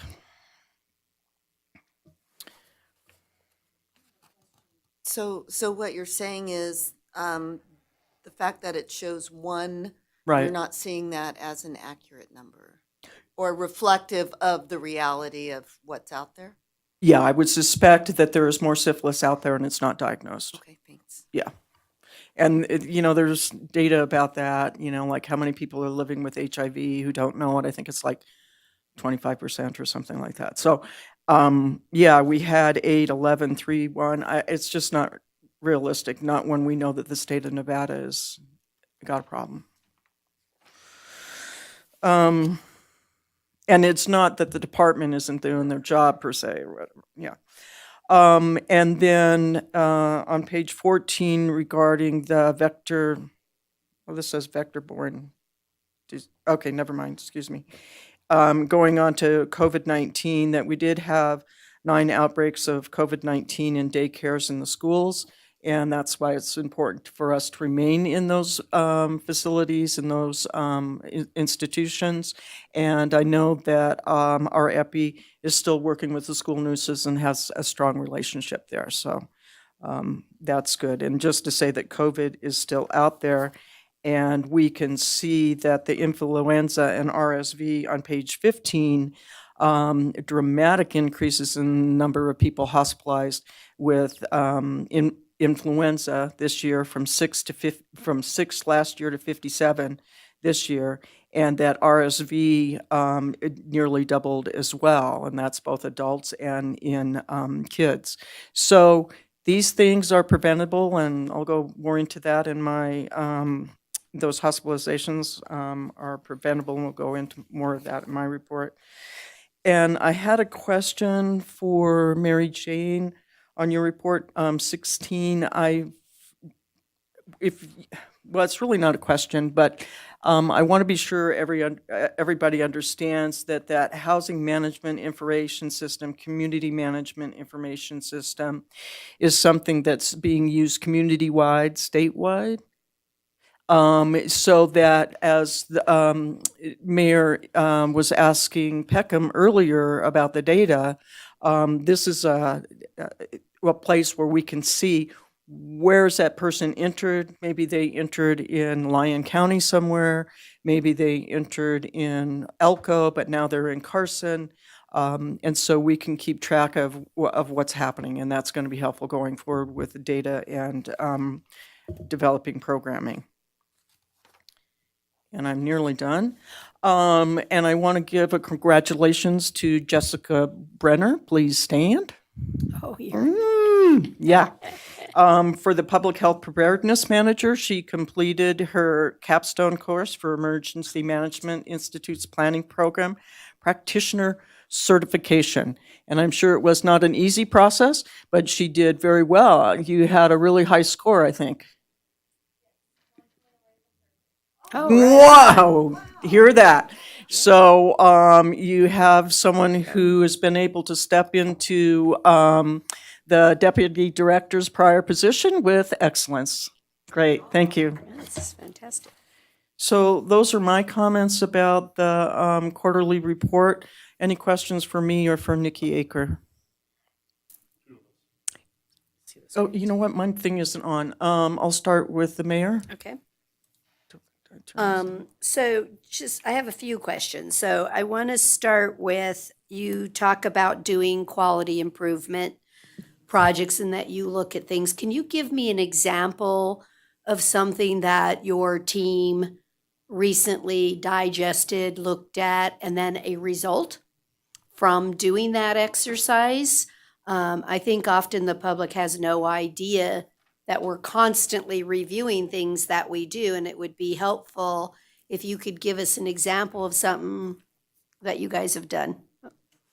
Sure. And we have one example is, and we brought it here to the Board of Health, is looking at the environmental health specialists, their inspections, and identifying some of those crucial elements that need to happen during an inspection or before an inspection. So we went through a process and looked at what are some of the, how can we do an audit, look at some of those key elements. Are they happening? Are they not? And how do we improve what is happening with the inspections before or after? And so I'm happy to report that that audit tool is still in existence. And so the inspectors, they do get audited and it gets reported out. So that's one example. And another example that, that we're starting to look at, and it's here in the report, is, you know, we saw where our clinical services clients had decreased and the services. So that's going to be another quality improvement project that we look at. You know, what has happened? Why is that happening? And what can we look at all the components and what can we improve upon, or do we need to improve upon, to make sure that those clients are getting health care that they needed?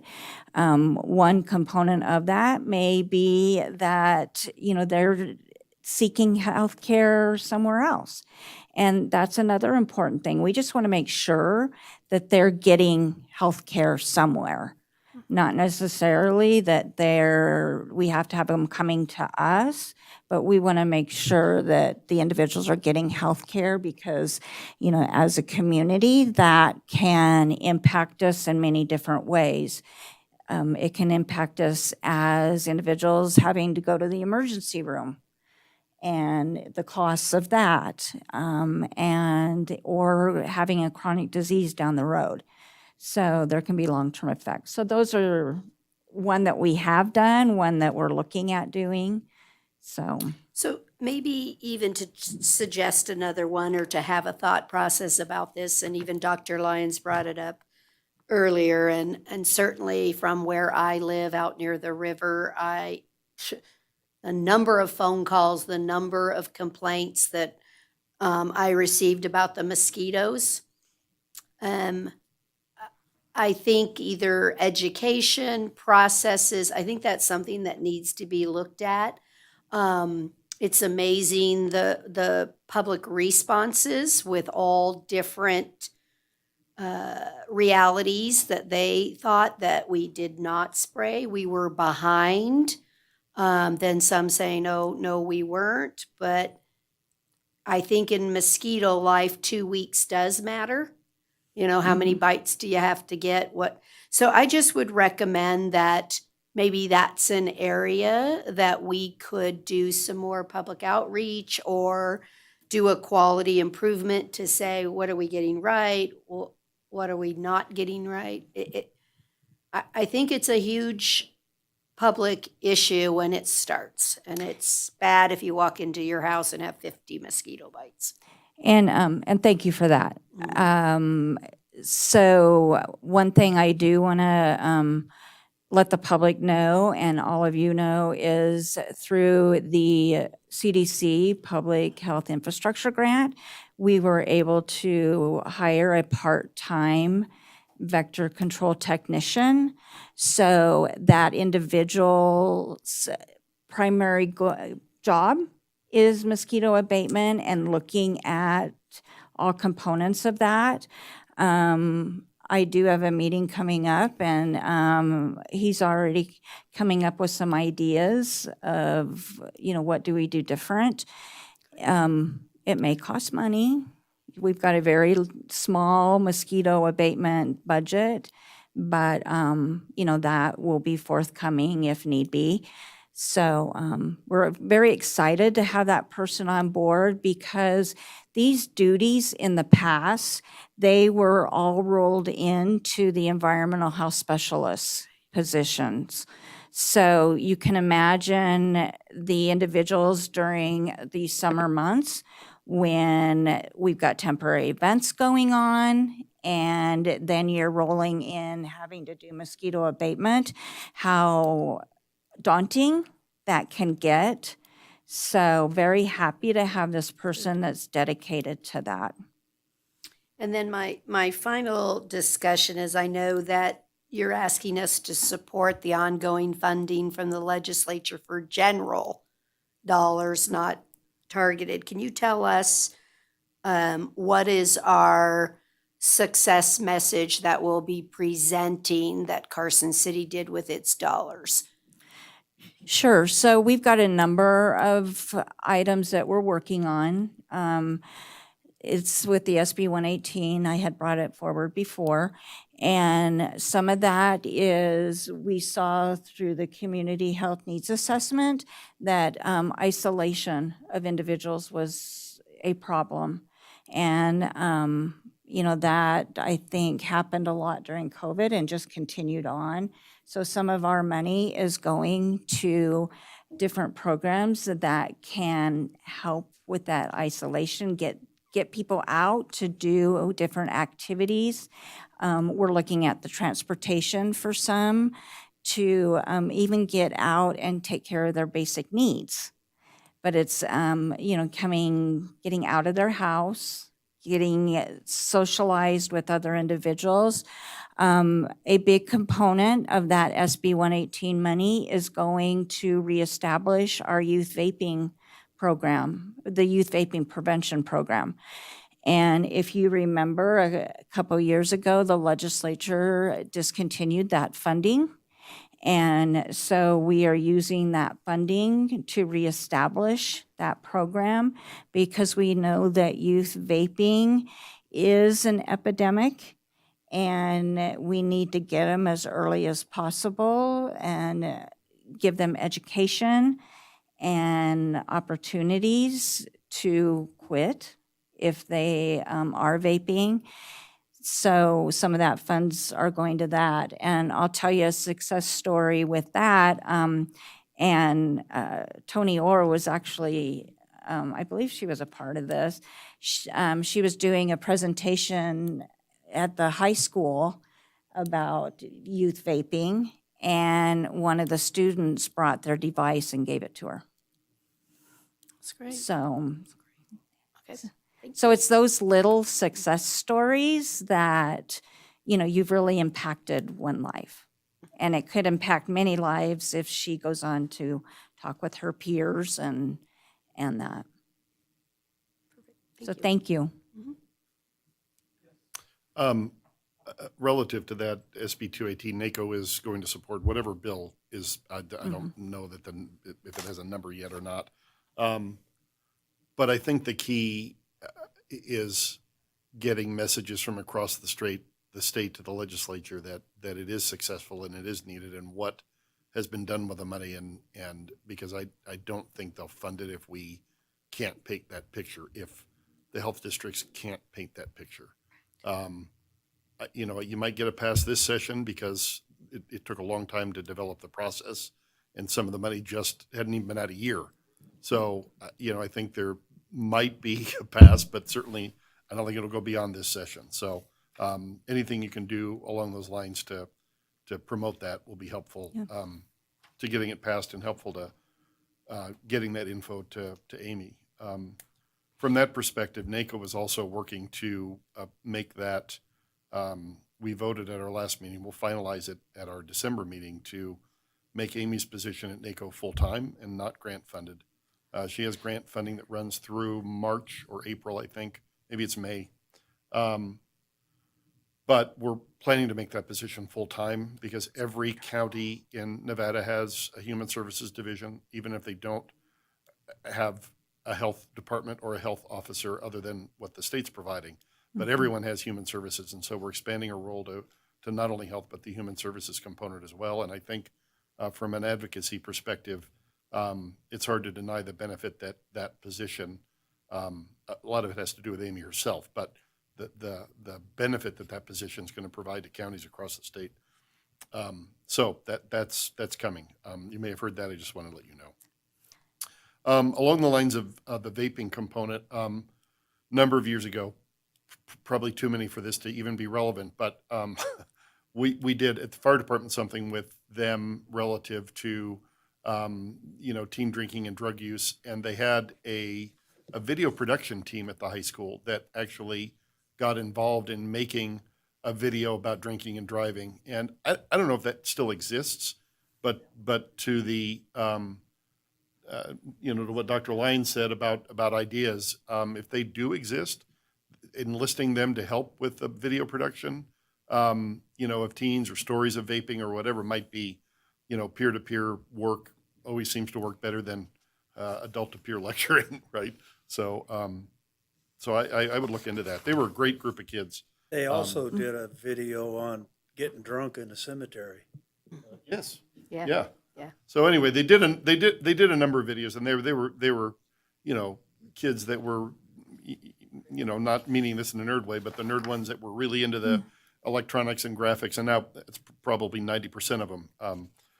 We're not talking about what were we used to be in high school, the AV monitors that went around with the carts and the the TVs, and I wasn't one of those people, but it just whatever they were.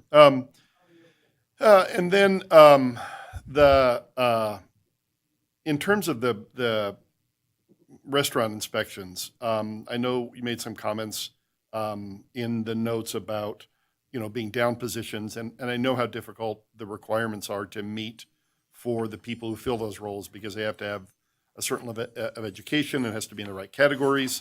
I guess my question is, in those instances where you're down, are restaurants getting inspected less frequently? Does it pose an increase to community's health? Because obviously the number of there's a vast difference when you're understaffed, and so what can we do to make sure we're the community safe? Are there contract people we can bring in? Are there what options are there? So, and I just realized I'm not identifying myself, so for the record, Nikki Aker. Yes, when we are down, then those low-risk inspections will not be done as frequently as they should be. I am happy to report right now, we do have 4 inspectors on staff. They're all trainees. And it's a great staff that we have. So we're working to get caught up. And I'm going to bring Dustin up, our guru with environmental health. And, we see if he has any ideas when we are down, but I'm happy to report now, we're just down the manager. Throughout Nevada, there is a very small pool of these individuals that have the training. So a lot of it is on the job training. And I'll let him speak if he's got any other ideas on when we are down, but hopefully we stay fully staffed. For the record, Dustin Booth. As Nikki mentioned, this type of position is it's very unique. It's not something like that, say in the fire service, we can bring in a type 1 team to do that. Most of our counterparts, they're Northern Nevada Public Health up in Washoe County, they're overburdened with what is going on in there, and so there's really not a lot of resources that that we can draw from. And as Nikki mentioned, so we in regards to risk categories, so we categorize based on the type of food service, what establishments are doing. So we have a risk 1, risk 2, and risk 3. So the risk ones are bars and like convenience stores. So those are lower risk. They are least likely to cause a foodborne illness versus the higher ones. So the risk 2s and the 3s, once again, based on the menu of what they do. So we try to prioritize those overall, the risk 2s and 3s get prioritized over the risk 1s. And so when we're down on staff, we also try to, when it's just 1 or 2 staff, or maybe 1 staff, it's maybe easier to pick up. But when we have multiple staff vacancies, it becomes hard to try to pick up those extra ones. But we always do concentrate on the higher risk establishments and getting those done versus the lower risk ones. So one of the, many years ago, I was in a program for graduate stuff for the fire department, but one of the research papers I did was on the various and sundry ways that governments have inspectors that come into different businesses over the course of time.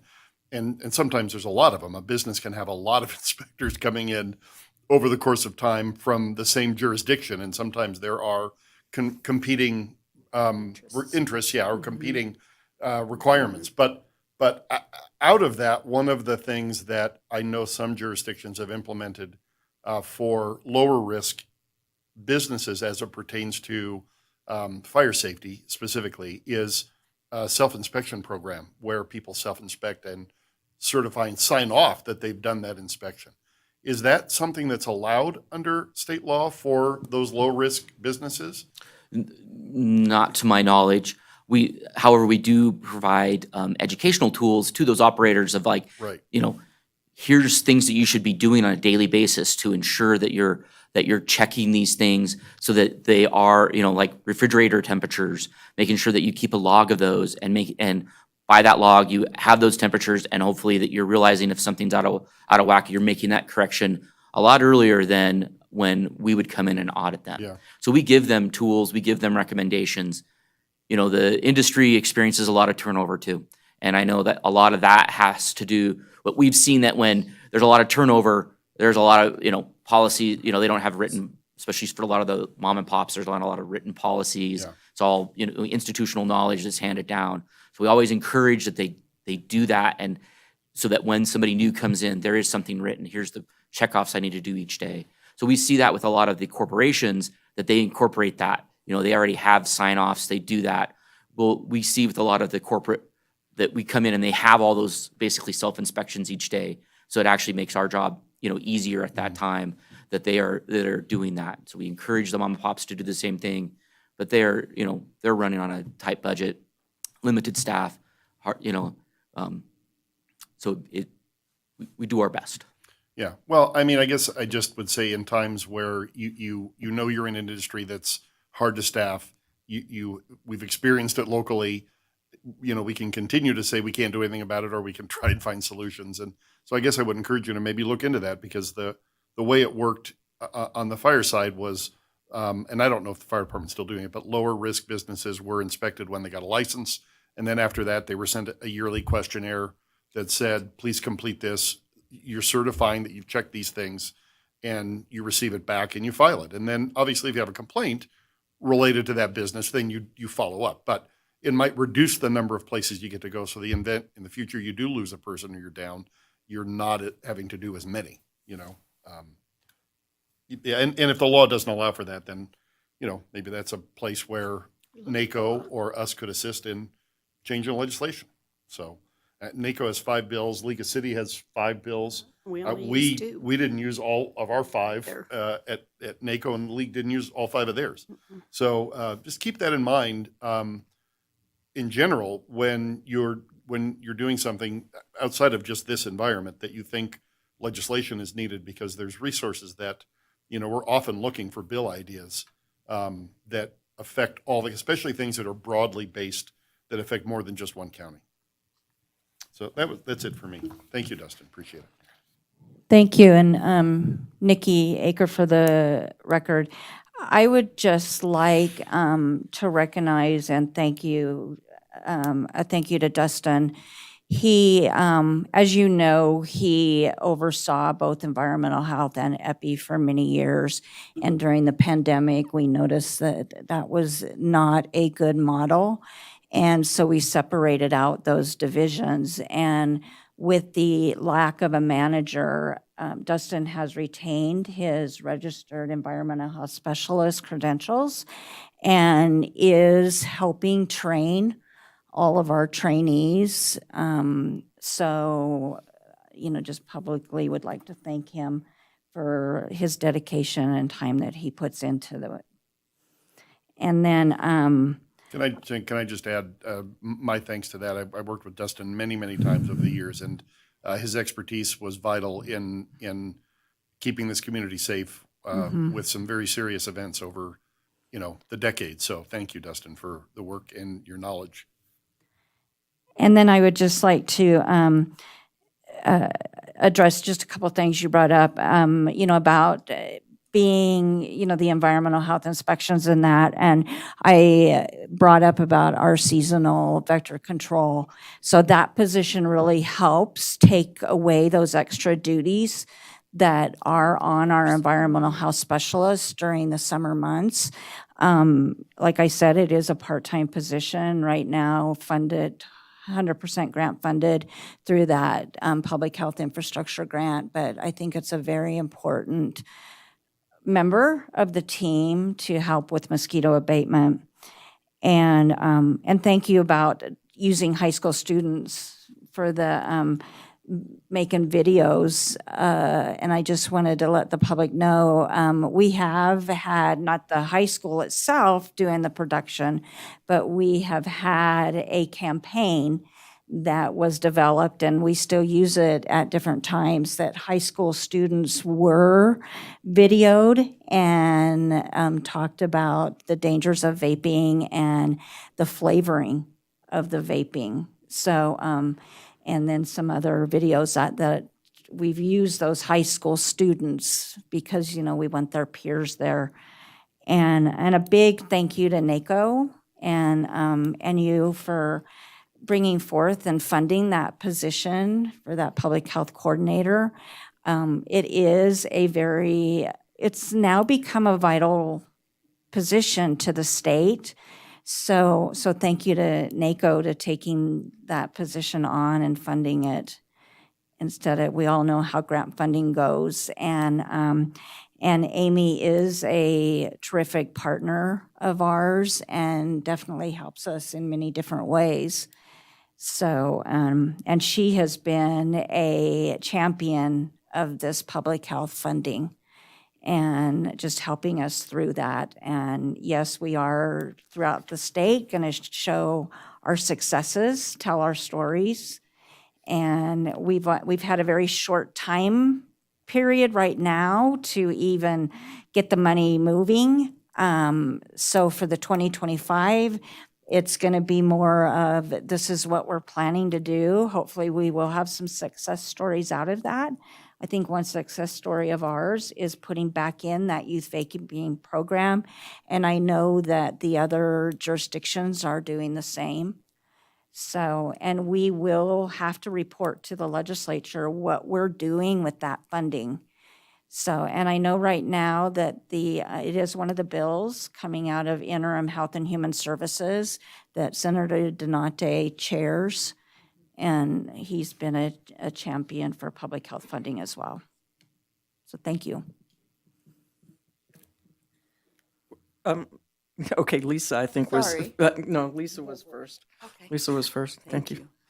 This is just building on some of the success messages. I think about Carson Water Subconservancy, and they had a series of videos or outreach, and it was the I Am Carson River Watershed, but different short, 30-second videos talking about different issues. And I think that could be a great outreach in terms of getting in front of seasonal issues, whether it's the mosquitoes or other issues, that are health related. And the health department really is just all encompassing, and behaviors,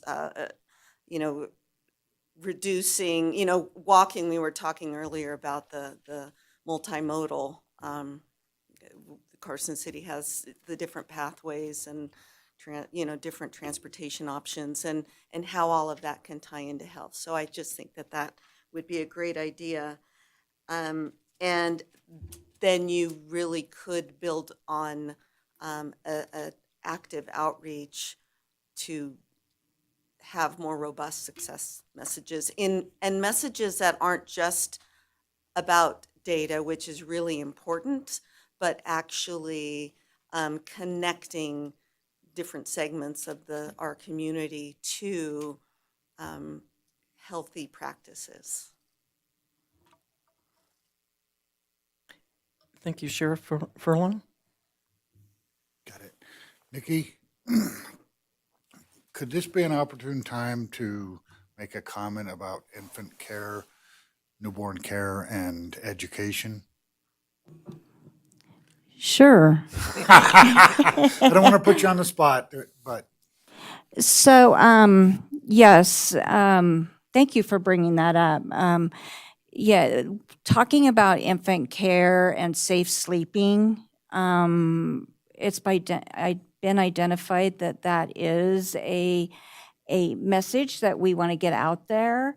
We are involved with a program in which if individuals do not have a pack and play or a crib for a infant, that is a avenue that they can go and get some help with that. We are putting together a social media campaign. Our first one has already went out about safe sleeping, and that will continue throughout the year. And I'll just see if Mary Jane has any more information to add about the program that we have or anything else about safe sleeping. As you know, we have WIC, Women, Infants, and Children. We have that program at the health department, and this is a place where that information gets out to those pregnant families about the program that's available, and I'll let Mary Jane speak to any more information she has. Yeah, our WIC program, or Mary Jane Ostrander with Human Services. Our WIC program does have that program where they can issue, and with that, they also have an education piece that they have to give to the family. And so the family has to sit there through that. It's very short, maybe 15 minutes, and then they can have a pack and play. And then we try to follow up with that family as well. I believe that Ron Wood also has some pack and plays as well. So that's two places in Carson that I'm aware of. And then I would just add, this is Nikki Aker for the record, we do put those social media campaigns out there. So anybody of the public that is not liking our social media page at this point, please like it. And we have a variety of social media messages that go out. Am I to assume then that our doctor's offices or hospital or people that are caring for mothers to be, that information is available in their offices and things to say, here's some services we can provide for you and your newborn? I'm not recalling ever seeing those. Yeah, our WIC program does a lot of outreach to the pediatricians, daycares, anywhere where there's kids. They try to at least monthly kind of do the rounds and check in with the different pediatricians, make sure they still have brochures and information on how to get a hold of WIC for nutrition needs or the safe sleep. So we do have brochures that are in their offices that Yes. while they're waiting for their appointments, they can, okay, good. In that regard, I think it would be good to have that at the hospital, at the nursery, because some of those people don't have pediatricians, some won't follow up. Just like, not having any prenatal care, they're not going to have any well infant care necessarily either. So if there is the option about having a crib, or I don't know what a play and pack is. Portable crib, Okay. a lifesaver. Yeah. Can go everywhere. So maybe we could get into the hospital at the nursery and get those brochures to them. Yeah, thank you. And I'll just say we were issued 10 from the state program. We can probably get more. If we cannot get more, the Human Services Community Block Grant would be able to assist with purchasing more if needed. That's great. Are there any other comments or questions? Okay, seeing none, I'll entertain a motion to accept Nikki's report. So moved. Any opposed? Okay, thank you, Nikki.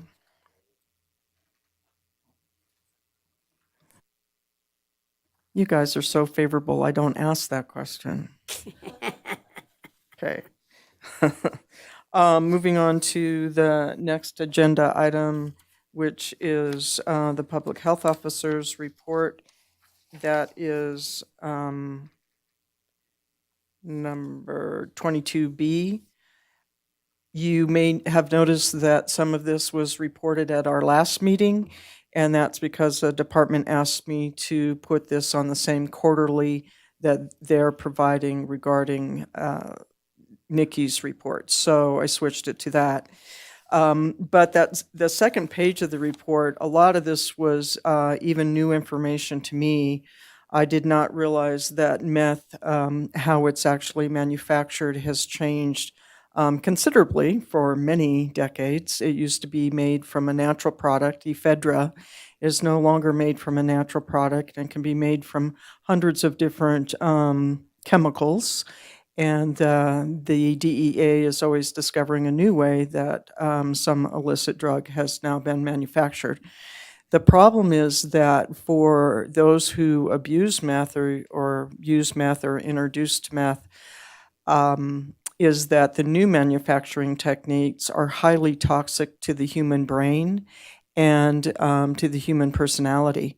So it's much more of a problem than our original meth that we might have known and tried.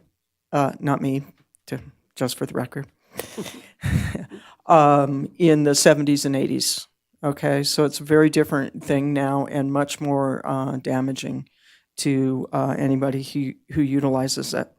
I want to just point out again the Nevada State Public Health Laboratory up at UNR, which is being expanded, is an incredible resource for the state in regards to all these epidemiologic infectious, whether it be hospital-acquired Canada or whatever it might be. Incredible resource. And then I attended the DEA substance use disorder, and one of the most disturbing things about this is that they're seeing a pattern similar to what we saw with opioids when OxyContin came out and was heavily marketed to physicians to be utilized for chronic pain, and the ultimate result of that was a massive opioid pandemic and the associated deaths.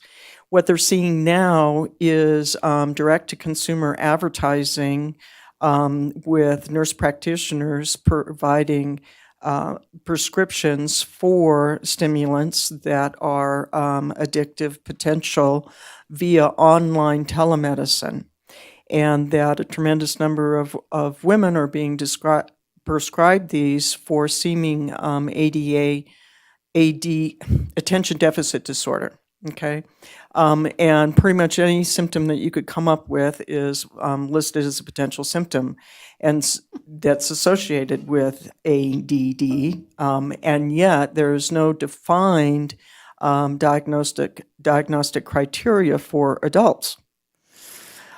So what they're seeing is that surge is going up with the outreach since COVID and the pandemic and the mental health crisis, and everybody's fatigued and nobody can concentrate and everybody's stressed out, that we're getting a tremendous increase in the number of people that are being prescribed these, which has also resulted in a shortage of the medications for those people who actually need them and may be being followed by a doctor in an office in a clinic situation where, it's hopefully an appropriate prescription. The problem with the stimulants is we don't have a medical treatment. With opioids, we can put them on methadone, we can put them on Suboxone, okay, and get a functional person back. But with the stimulants, we don't have that. We don't have a medical treatment. So it's going to be more difficult. This is, it probably already could be described as an epidemic, but they're very worried about what they're seeing currently with the direct-to-consumer. Then, in addition, the illicit drug manufacturers are setting up false pharmacies. So people can get their prescriptions through the online pharmacy, which appears to be a legitimate business, but it's not. And the medications that they're receiving, they think they're getting Adderall or they think they're getting Ritalin or something, and they're not. They're getting something that's laced with methamphetamine and sometimes also laced with fentanyl. And of these illicit drugs, when the DEA looks at them, they discover that approximately 60% of them are contaminated with fentanyl at a potentially lethal dose. That means if I took it, right? Because I don't take any kind of opioid. So if I happen to take it, it might be the one and only. So they've come out with a campaign that is, they title it "One Pill Can Kill." And I think we've had some of those billboards out on Highway 50 saying that one pill can kill, and that's relative to the fentanyl. So the big scary on the horizon there. And then lastly, two things. One is that replacing your old wood fire stove, you can save up to 1/3 less firewood. So I know the price of cords of wood are going up. So to help the air quality of both your home and the neighborhood, replacing your old firewood burning stove is significant. Both, yes.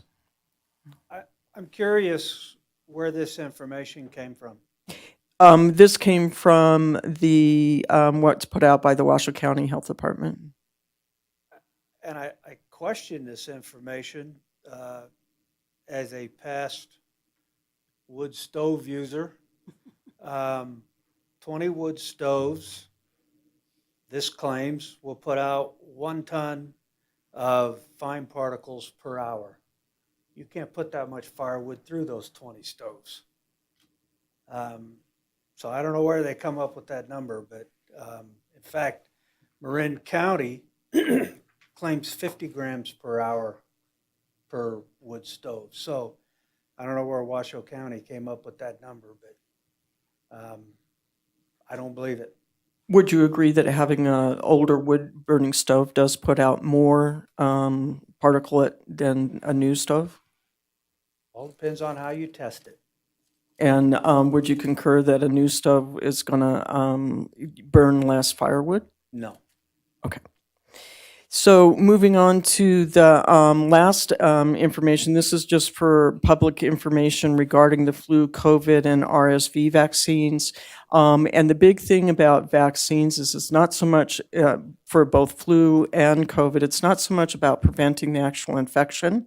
Having had 2 cases of COVID myself and having received the vaccines and the boosters, et cetera, it doesn't necessarily prevent that. But what they do, and what is important about immunizations, is they prevent the severe complications of having any of these infections.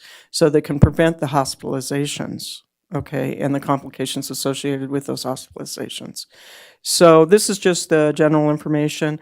RSV is recommended for pregnant women who are close to term, because the antibodies can be transmitted to the infant, and the infants are, RSV is the #1 cause for hospitalizations for infants in the United States.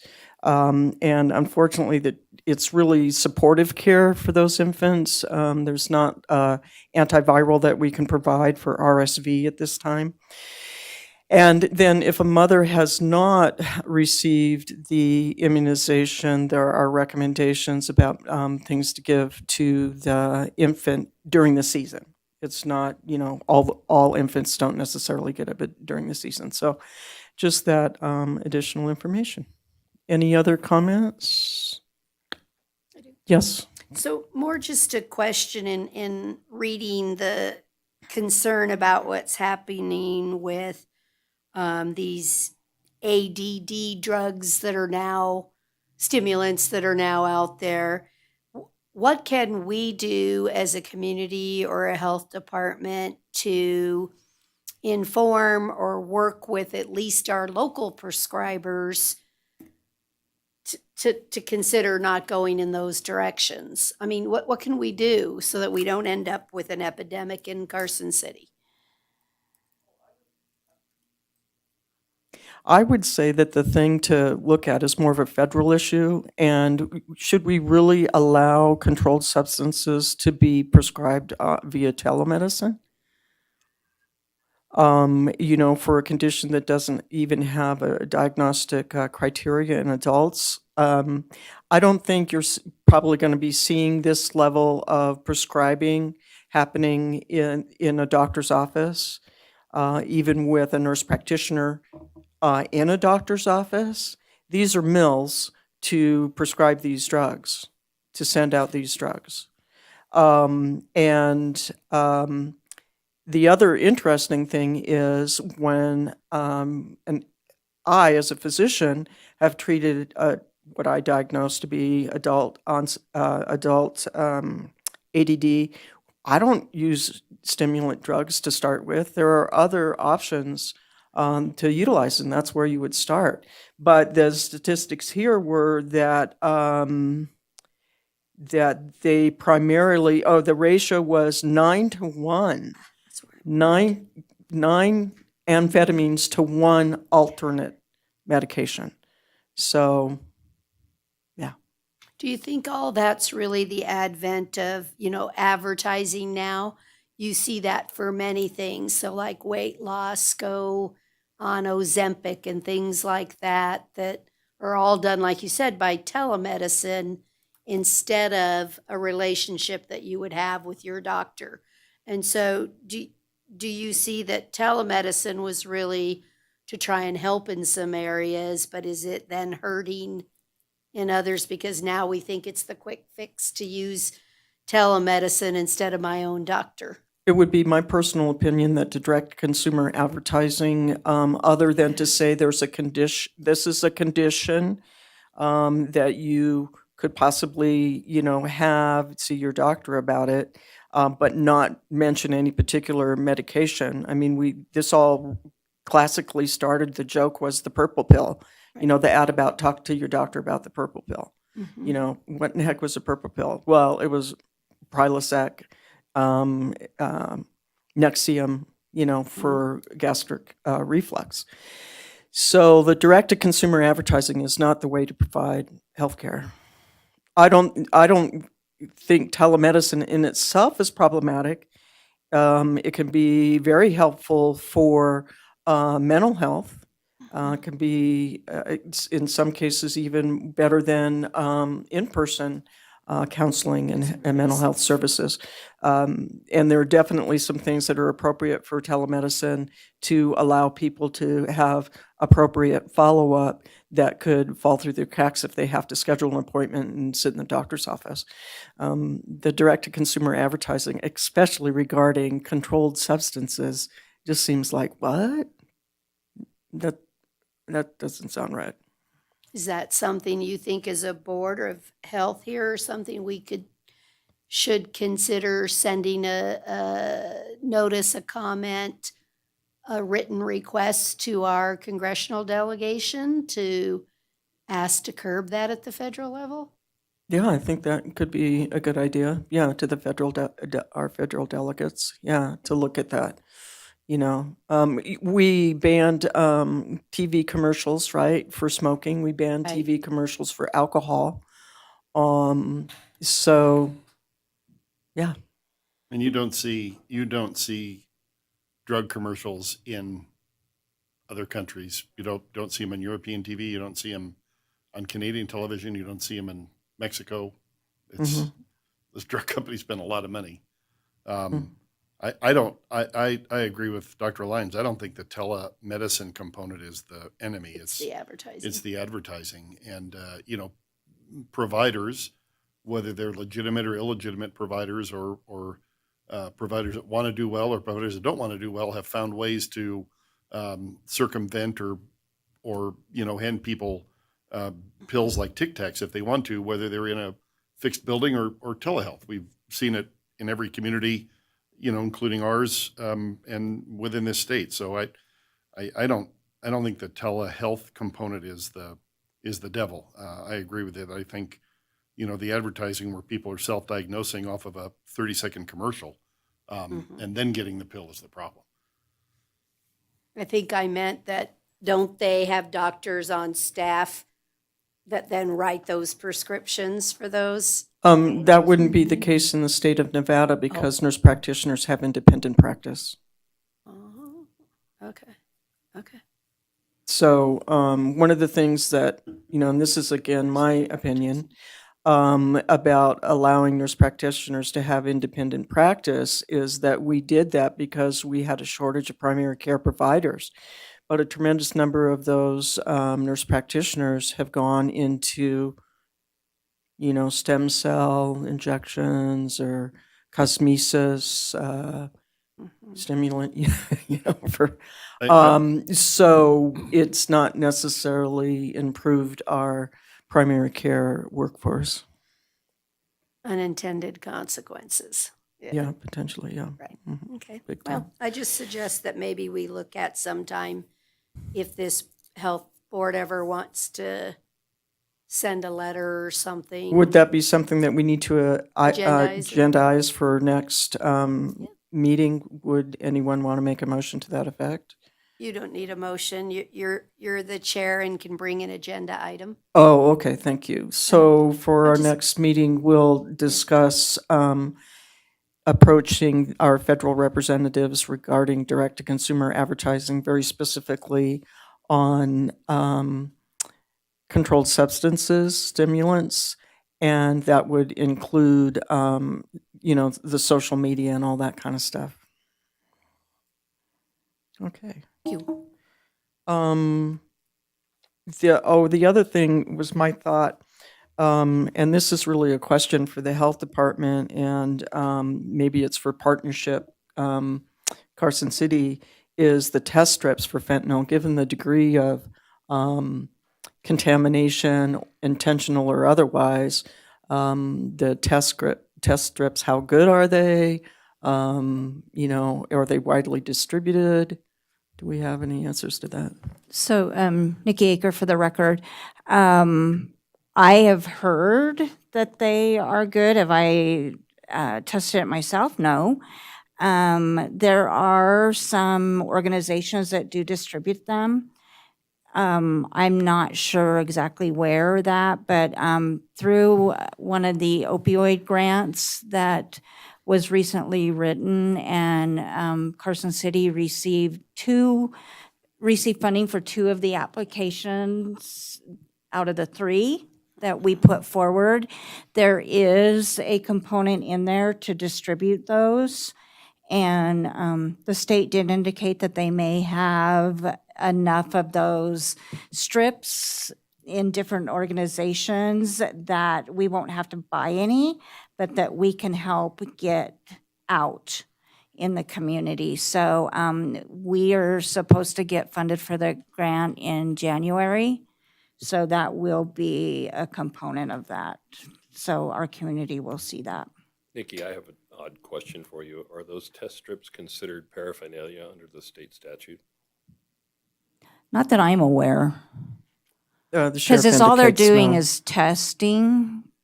I can look into that, but not that I'm aware. Just curious. Yeah. So, Sheriff, they're not considered paraphernalia, but you would be the contact to know exactly what brand of these test strips to buy to make sure they're accurate and sensitive. Because you guys use them, right? When you're out in the field, though? Okay, okay. Okay, at least our sheriff is protected. Any comments or questions? Okay, I'll entertain a motion to accept the report, my report. So moved. I second. Any opposed? Great, thank you. And with that, then, we've already done 22C, and we'll entertain any public comments.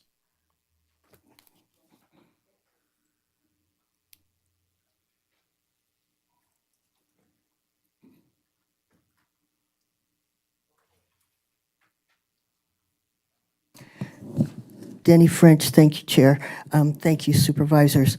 I've got to gather myself. You've covered a lot of material, appreciate it. First off, my top of my head is, has there been a test yet for the marijuana consumption levels that a person might be at while the sheriff's here? That's a question. But also, as far as lead consumption and the symptoms that would relate to possibly that and to ADA, attention deficiency and mood control or behavior control aspects of the brain. So when a child's acting up, there's many opportunities to say, oops, bad kid. But what's initiating that? Are they hungry or home environmental type situations involved? Matters of fact, lack of sleep, lack of parental guidance and security, those type of aspects that contribute to less than comfortable behavior at schools. So I really like to encourage the city to consider funding or finding ways to get blood level as far as lead testing available, and also as far as the syphilis, that vaginal connection with the birthing. The children are exposed to that. They don't get diagnosed as soon as they should also. So you've got parental need, or the mother's need to keep herself tested and have that taken care of, but also the follow-up with the children. I really appreciate everything. I got a chance to get in on Halloween to meet some of the staff, and I believe the young lady that helped introduce me to staff there at the Community Health Center was Frances Ashley. I couldn't think of it earlier, but I met everybody in costume, so I'm not even sure who I met as far as everybody here, and they were inside out, and I went in physically in a state of all my emotions were there. So I had the anxiety, I had the anger, I had the frustration, and I walked in with questions that were pertinent to my being able to relate to situations with some understanding that I hadn't had before. So I went in there with a need to know, with people that were patient, and I just appreciate them greatly. And poor Miss Eckers, she's stuck with my saying, could you please add caffeine to your list of dangerous intakes by children? And it's being promoted through states now. The state now is looking into that being better regulated as far as age of energy drinks and consistent amounts that they would suggest a parent doesn't allow their child to get over. Some parents in the study I listened to was that they would give their kids coffee in the morning as a stimulant, as a breakfast, basically, to get them out into their days alive and awake, their sleep patterns. Thank you.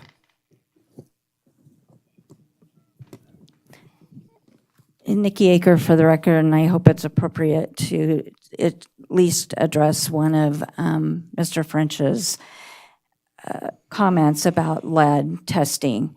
So we do get reports from physicians of elevated lead levels, and we do respond to those. Now, as you recall, we had a lead grant that came through that we were able to buy equipment to test for lead. And our 3 of our inspectors have went through the training, and they are able to go out and test for lead in the environment if we have a report of a high lead level. And we have a gentleman that's on our staff in environmental health that is very passionate about lead levels for children under 6. And we, in the future, at the beginning of next year, will be talking with the pediatricians about testing for lead. So that's just some follow-up of what we're doing on the lead. And I would just add, and the sheriff might correct me, I don't think that there's currently, we don't have a level that we can test on a marijuana for saying someone's intoxicated. Right, but for saying someone's intoxicated with it.